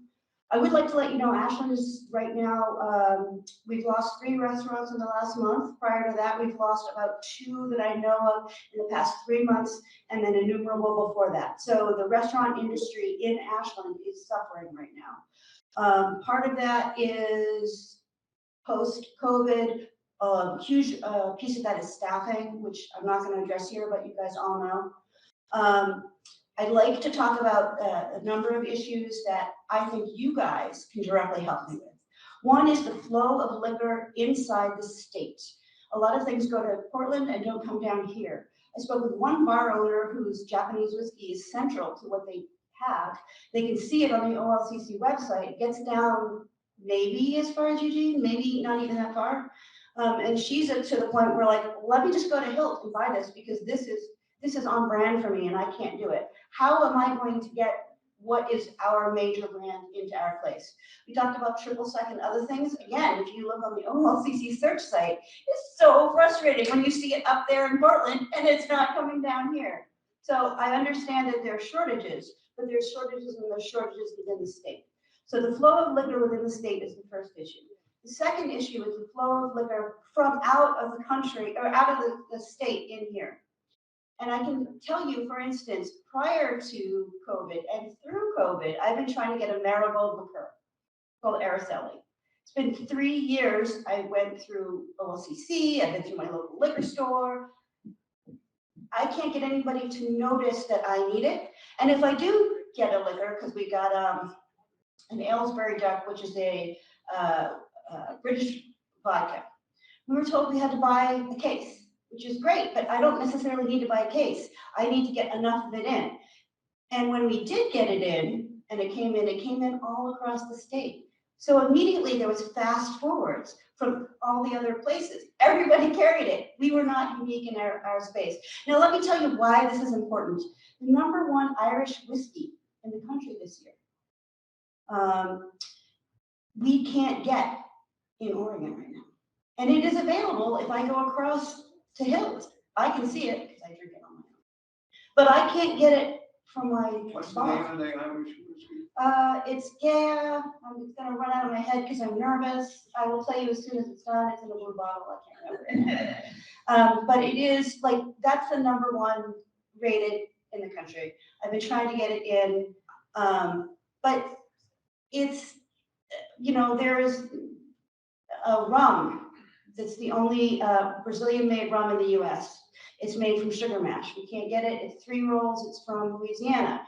We can't get that in Oregon. I can go on and list the list because I would like to try to make my top shelf better, make my bottom shelf better, just in general. But the flow, the process of getting stuff into the state from through the OLCC is something that I feel like I can bring to you all, and you all can help fix that process. The third reason this is important is Oregon is competing on one side with California and on the other with Seattle, and Ashland is a stopping point from here to there. We get people who are very knowledgeable about the liquors that they can get in other places, and they come here, why can't I get this? Why can't I get that? And again, not shortages, but the new things that are coming in. Okay. 2, 3, the CBD crossover issue, less of an issue. I've only heard it from a couple of folks, but why can't we do CBD sodas with other stuff? I know that there's issues with that. Not something I'm interested in, but I told another bar that I would bring it up. It's brought up. So wait, is that classic latte scotch? No, I think it's Wisman. I can't remember. I will find it. I'm sorry. I had it. I can ask one, so is that is it a high-end specialty product, or is it like I don't know. Well, Particular. I'll bring it, I'll find it. It just became popular across the country, but I read a lot of magazines, and then I go to Seattle and San Francisco to follow up, and they all have it. So it's not, it's high-end for an Irish, but it's not high-end for a Scotch. If you know what I'm saying. OLCC to ask them specifically to order it for you. I'm still working on the marigold liqueur, which is not a big deal, so I don't. But no, did you call up? Not yet, no, I understand, but I did the process, I've gone through this process 3 times, and it takes time and energy. And I have this much time and energy. I can do it for every time I do that, but you all will be tired of me calling and saying this. I work 60 hours a week. 3 hours a week on the phone with the OLCC is not something I can always do. Just out of curiosity, like, how does it differ? Like, if somebody wanted a specialty product in another state, like, well, oftentimes, so if you go to like a Scotch bar in Seattle, for instance, we went to a Scotch bar that had 500 Scotches. There's not that many Scotches available that we can get in Oregon at all. Whereas in other places, they can just order liqueur. Yeah, they can just have the liqueur available. It's not regulated to a certain degree. The variety is growing. And I think that's part of the problem. The number and types of liquors in the world is moving faster than the process that Oregon allows them in. Does that make sense? It's just becoming faster because there's more smaller varieties and people want to specialize in their variety more. They like finding their niche. But it's still, all I'm saying is it still has to come through an importer distributor, so it's. No, this is, well, it might be, but it's bottled in San Francisco. Well, but it's still, it still has to be distributed and. Thank you. Even when it's going to Washington, so they're ordering it from the importer, so. So we I don't know. have, Yeah. we have, Chris, are you on? No, actually, Nikki and Nikki. Brian. Oh, Nikki. I was Oh. gonna say Nikki is the one you called, so good. You just did. You Right. phoned a friend. Okay, but I'm just saying in general, as a number of liquors are coming in and changing faster, we just want to be able to be as responsive. It's just being fast, a fleet of foot in the market. Yeah, no, and it's a problem, right? You're right. The proliferation of new SKUs, which Nikki can tell us about here, is just tremendous, right? And we're at capacity at the warehouse. Now we're changing those up. We're getting more of the new things, but we got to move the old stuff out Right. too in this capacity. So one of the Chris things and in Nikki. the warehouse. You wanted some people? Nikki, Yeah. Brian, Okay. I'm curious. They're all here. Okay. They're all here. So whoever wants to take the crack at the Jameson's issue and some of our supply chain issues, and then some of our access to products. So just one point I'll make is, you know, while other states can get it and other individual bars and open states can find it, we can often get it quite a bit quicker here because we have the direct relationship, as we call it, control state with the manufacturer. So when we can search worldwide and find a case, I'm not sure you have to buy the whole case. We have to buy a whole case. Right. I think we'll ship you the bottle. So Chris, please. Chris, Or Brian or Nikki. Oh, I'm sorry. Chris, do you want to go? I can go ahead and take that. I can start it off and then Brian and Pete can follow up. When it comes to getting products into Oregon, there are regular listing procedures that we have in place that does take a little bit of time. But to circumvent that, any consumer in the state of Oregon can walk into a liquor store at any time and ask for a bottle to be ordered for themselves, whether it's listed in Oregon or not. As long as it's available for sale in the United States, they walk into a liquor store and ask for a special order. So for this particular instance, say a bottle of scotch that's not listed in our catalog and not on the shelf in the store, a consumer wants it, they walk into a liquor store, they ask for a special order. And then that order comes in, is placed through retail services, it moves to our purchasing department and lands on Nikki's desk. And Nikki's special order team then finds the bottle and brings it into the state and puts it in the store's hands as quickly as possible. Sometimes that's as simple as 3 to 5 days if it's local and in-state. Could be as long as 6 months if it's coming globally. So there are ways to get products in. We do not limit any products that we put in our catalog. All products can be listed through special order. The only products that are limited are our regular listed items, which are the products that we maintain in our warehouse. As it's well known, our warehouse is at 100% capacity, and Nikki and her purchasing team do what they can to delist products that are not moving and bring in new innovation and balance the two collectively. We do bring in approximately 110 new items every single month via special order or through regular listing processes. So Nikki or Brian, anything I missed on that collection? I will address on some of the supply chain issues first. First of all, this past year has been a challenge, and that is not just Oregon. I understand that you might be able to go to some of the open state. I would, like Jameson, for example, had been a huge issue because it is coming in from overseas. There was some port issue. There was some manpower issue overseas. So there was a lot of logistic problem. So yes, Jameson was a problem this year. And I will tell you, the supply chains had improved tremendously. We went from about 85% capacity. Now we are over. We're basically running right now at about 105%, about almost 3% over capacity. We are trying to find space for product right now. And also for special order, if you're saying you want to order a bottle and the store telling you to take a case, that is not true. There is a $30. If the bottle is less than $30, then you do need to take the full case. If not, you can order 1, 2, 3, or whatever bottle you want. Even through special order, we will try to get it for you. Okay, excellent. That's interesting. I was not told that. I was told I had to buy a case, and also I have been trying to get this one Araceli, which again, anything that I have that I want that's special, I buy for myself. But I was told that I couldn't get it to sell in state, and I've been trying for 3 years for that. So okay, I don't know what the issue if is. the special order had been to us, if we will reach out to the manufacturer, and sometime I will tell you, some manufacturer or supplier will not, they're just, sometimes for them, they don't feel it's conducive. They don't want to ship to Oregon. I mean, there are some like that where they're like, we're shipping 1 case, 2 case, a month like that. They go to them, it's too expensive. They don't want to deal with it, the hassle, not even the price, because we have all that calculated. They can charge us for it.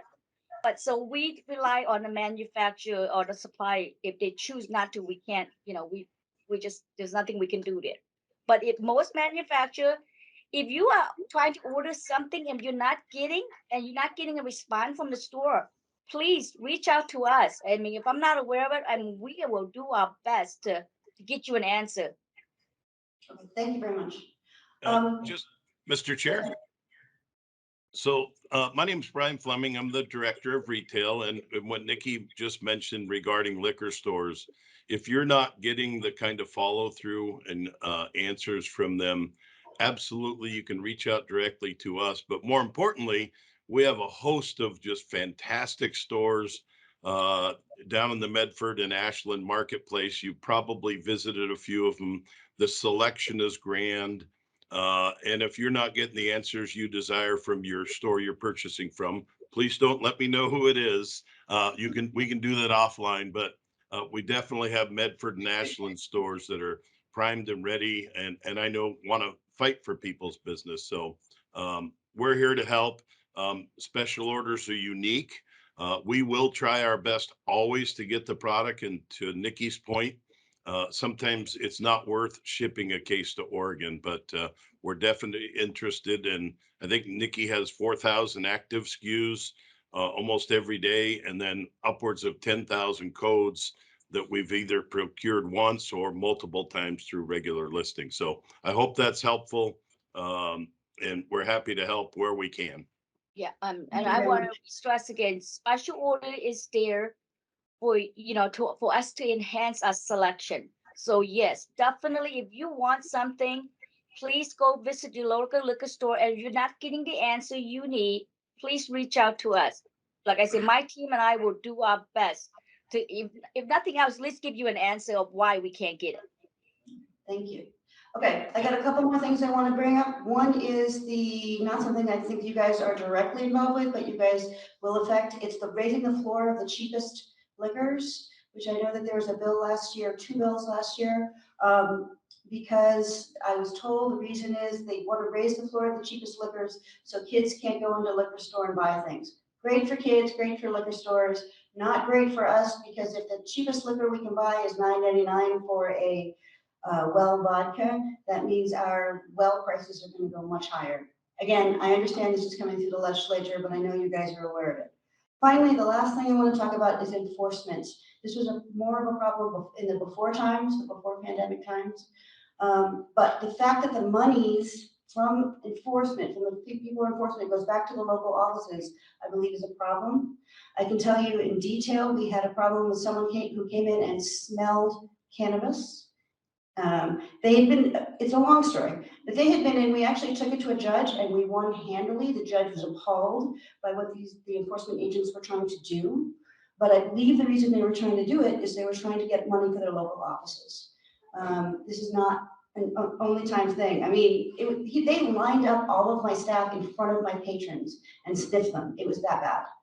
And I can tell you the whole story. It was amazing. And even the prosecutor afterwards, the person who came down from Portland, apologized to us personally because they thought the whole thing was bogus afterwards. It was an intense situation. I think a lot of places in Ashland feel like they get a lot of increased scrutiny from Medford. But this particular situation, Well, we can't solve that one. I know, but the fact that the enforcement money is going back to the local officers, I think, is a bigger issue than going back to maybe even the state offices as a whole, because then they're not trying to raise money for what's happening there. So I did want to bring that up because it affected us to the tune of $5,000, because we had to defend ourselves and hire a lawyer, and it was a nightmare and very embarrassing in front of the patrons. And again, if the judge hadn't written such a pointed judgment for us, I probably wouldn't be bringing it up, but even she was appalled by what had happened. I'm not aware of. So the administrative law judge? Yes. Okay, administrative law judge. She wrote a 5-page diatribe about it, so that was quite interesting. I don't know if you're aware of the fact that you have on this commission, one of the commissioners that represents the hospitality industry. This is Commissioner Floyd. Okay. She owns her own restaurant, which is very well known in Portland. Okay. And I can assure you, if it wasn't an administrative judge, but if it came in front of us, and those were the factual situations, we've been through this many times before, we're on your side on issues like that. So you want to say something on it? I don't remember, I don't recall that happening. It didn't, Sorry. it didn't come to us. It didn't even No. come to us, yeah. I didn't know that was a thing, so we had this whole fine thing. I mean,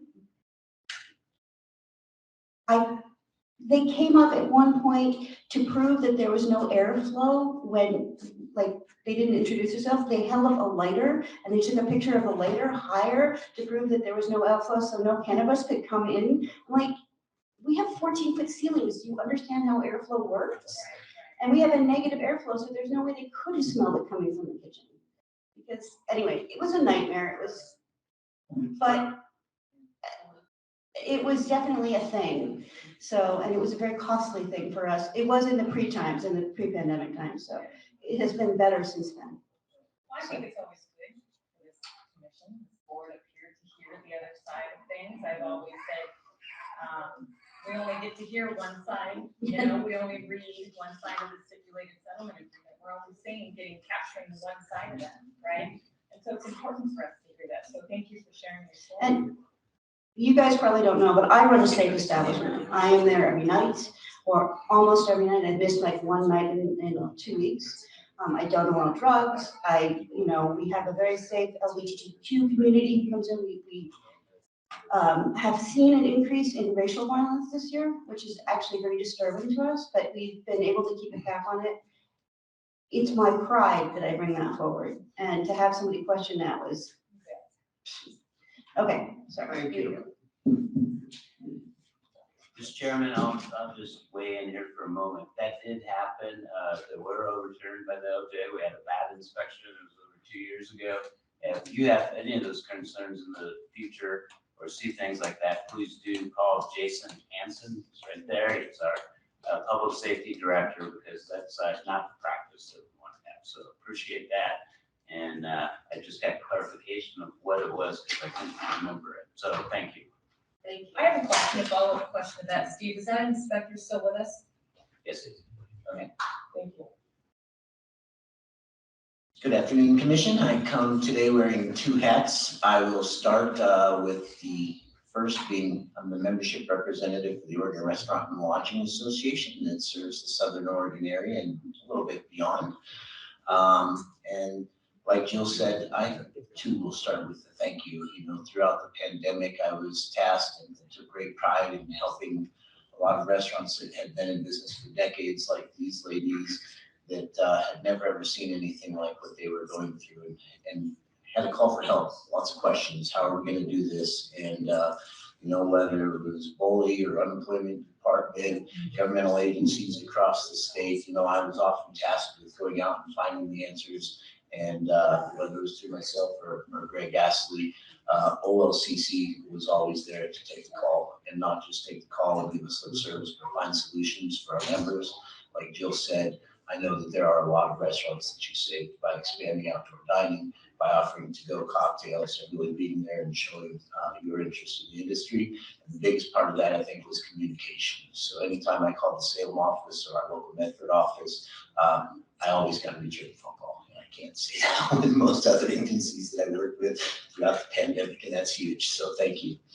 I think there is still a little bit of a divide. When I call that Salem office, get answers right away. Medford office, I believe, is still closed for walk-in traffic. And I could be mistaken if that's changed in the last few weeks, but that's been a bit challenging for people that rely on that for a resource and are now getting back out, not always counting on me for their own advocacy, but getting out and getting those questions answered for themselves. So having the local regional offices get back to open, I think would be, or at least have hours that people could go in, make payments, drop off applications, follow up with paperwork or questions would be most helpful. They already brought it up, so I won't spend much time on it, but I too hear over and over again the glassware issue. The second half that I'm going to wear, I'll kind of transition into because I also opened a location during COVID, and I own a small craft distillery in Grants Pass. And I understand the bottle challenges. I've got a $6,000 order that's sitting on the porch somewhere that I have no idea I can't get it. And so if I could put twice as much product in one piece of glass and get it out, as a distiller, I would certainly do it. But all inside my own bar, all my speed whales, and like you say, just the ability to pick that up and pour fashionably or functionally is not there. So I do think it would be a quick, easy fix to allow us to marry those half gallons or 1 liters back into bottles. I was partly joking, but it's a tax issue. How do you listen to that? But I mentioned that I've heard people doing that more as a caution. Anyways.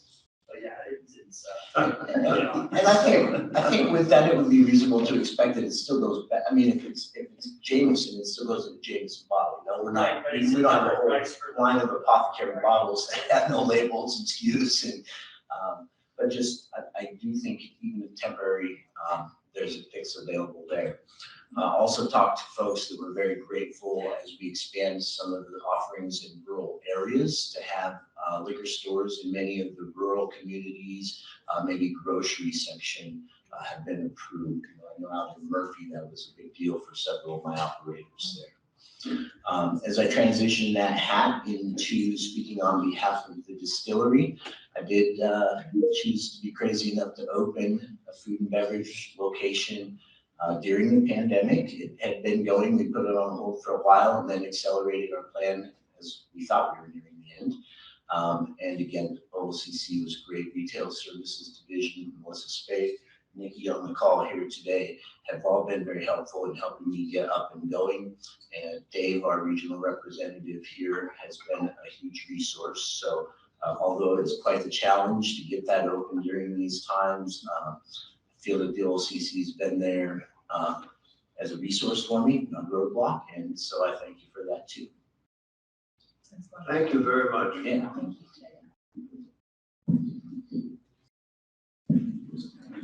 Thank you, Commissioners. As always, a pleasure to be here before you. Greg Astley, Director of Government Affairs for the Oregon Restaurant and Lodging Association.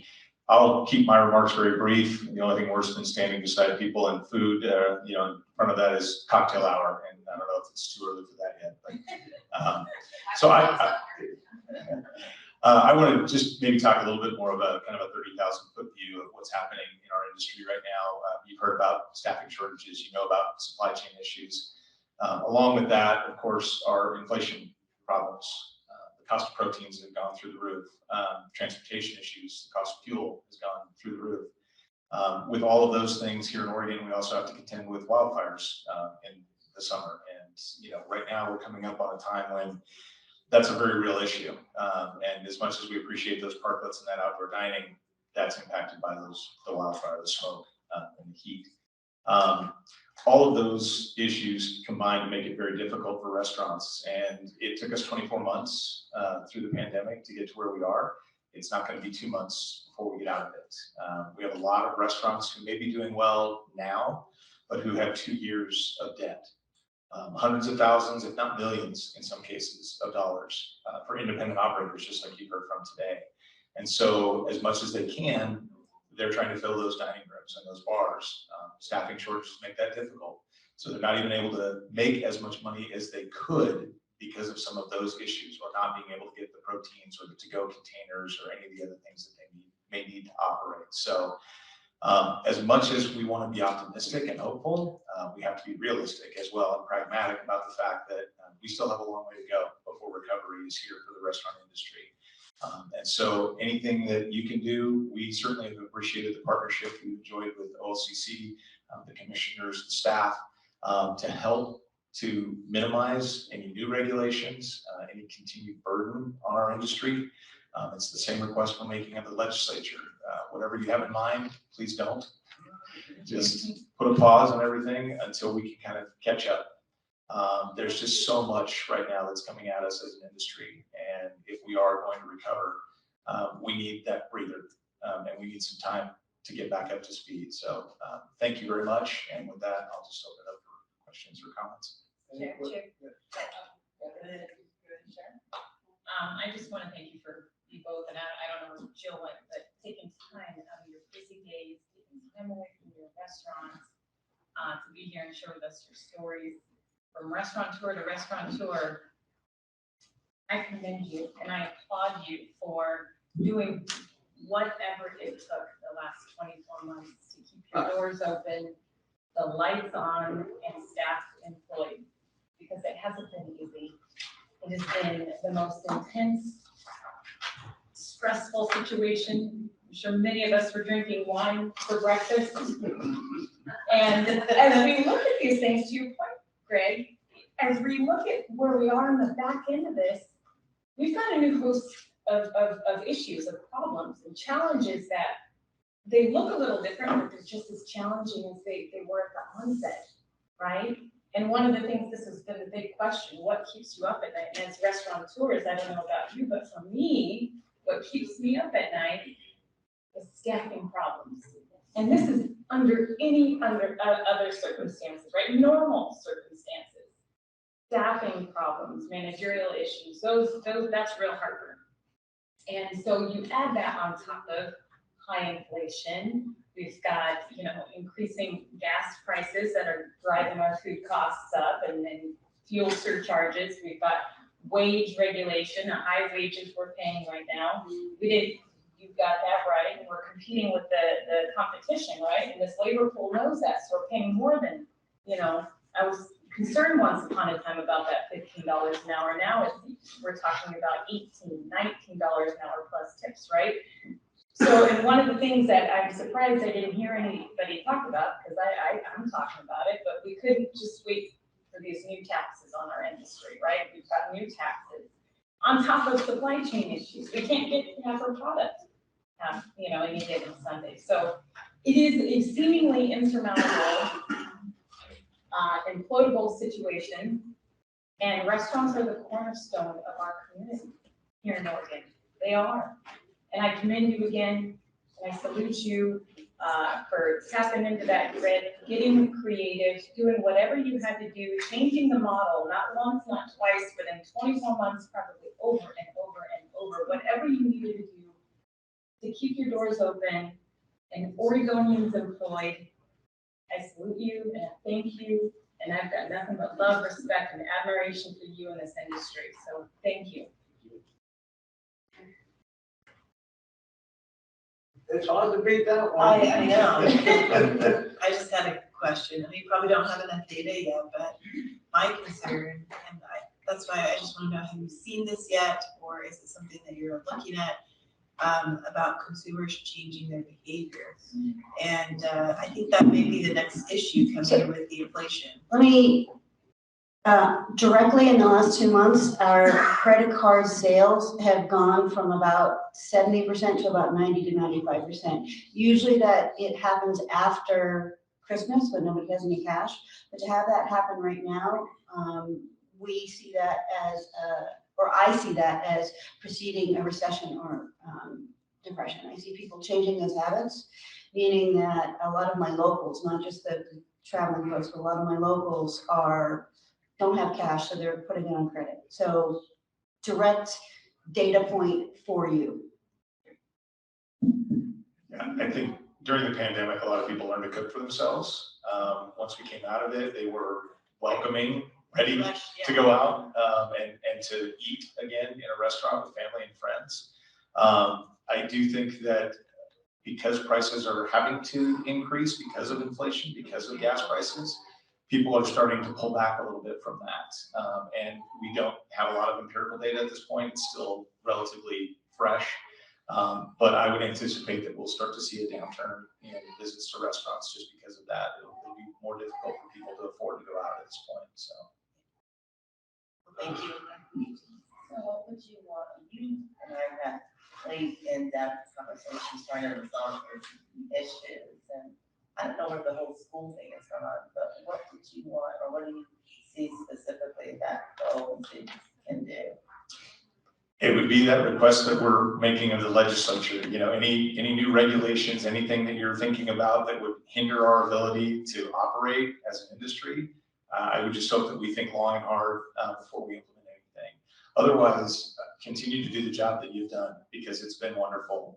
The streamlining of permitting, the processing that you've done for us, the parklets, all those kinds of things, all of those have helped. To go cocktails, that wasn't a panacea for everyone, but it certainly helped enough people. It's kept them in business long enough to keep people employed, to continue to pay their taxes and their rent. I mean, those are the kinds of things. As long as we can keep those doors open, we're going to continue to contribute, and that's what we want to do. If you can do that, be forever grateful. Thank you very much. Thank you. Well, it's 1:15, we're only 10 minutes late, Steve, not bad, right? So. If anybody's gonna be around after 4, you're all welcome to come down to the Black Sheep on the Plaza. Thank you. I want to see that, you've got a British, what is it? Well, no, but you got a telephone box that weighs over a ton and a half. Yeah. Oh. Oh. I do have a telephone box, but it was not what Okay. and does not eat children. We might need it. We might need it later. Steve, any? Any public comment? No, Mr. Chairman, thank you for running. Yes. Yes. Thanks for running a great meeting. Did your testimony there? I gotta tell you, that was the best, most comprehensive presentation I've seen across the state and around it. And hopefully people are gonna get a chance to view this online as we tape this. It was incredible. I wish we could replicate that for all of our public policymakers here in Oregon. I just want to say on the last panel, we are getting the names of those liquor bottles. We will look for them and search them out in the world and find them. Just do want to add, you know, our highest priority and part of the reason that we're down there, right, is we know what economic distress our industries are, but the cannabis industry for some different reasons. Certainly the hardest hit industry, I think, of COVID was the hospitality industry. And, you know, we've done everything we did in the backflips to change our regulations to help. One thing that we did that we haven't publicized much, but if they didn't, during COVID, if you didn't pay your license fee, we actually forgave collections of those in the last year for those businesses that were so distressed that they couldn't pay us and deferred their licensing fee. We didn't collect them. And those were businesses that, you know, it's not a very equitable policy, but it was equitable because those were the ones that got that low on the cash that they couldn't even pay for their license. So we have forgiven those. We're not seeking collections of those, and we're licensed. But our highest priority is helping these businesses recover, right? When we got there, we got this tremendous, you know, economic distress and inflation hurting them. So anything that we can do, any of these issues from today or otherwise that have been identified by the industry, we'll try to find ways to help you.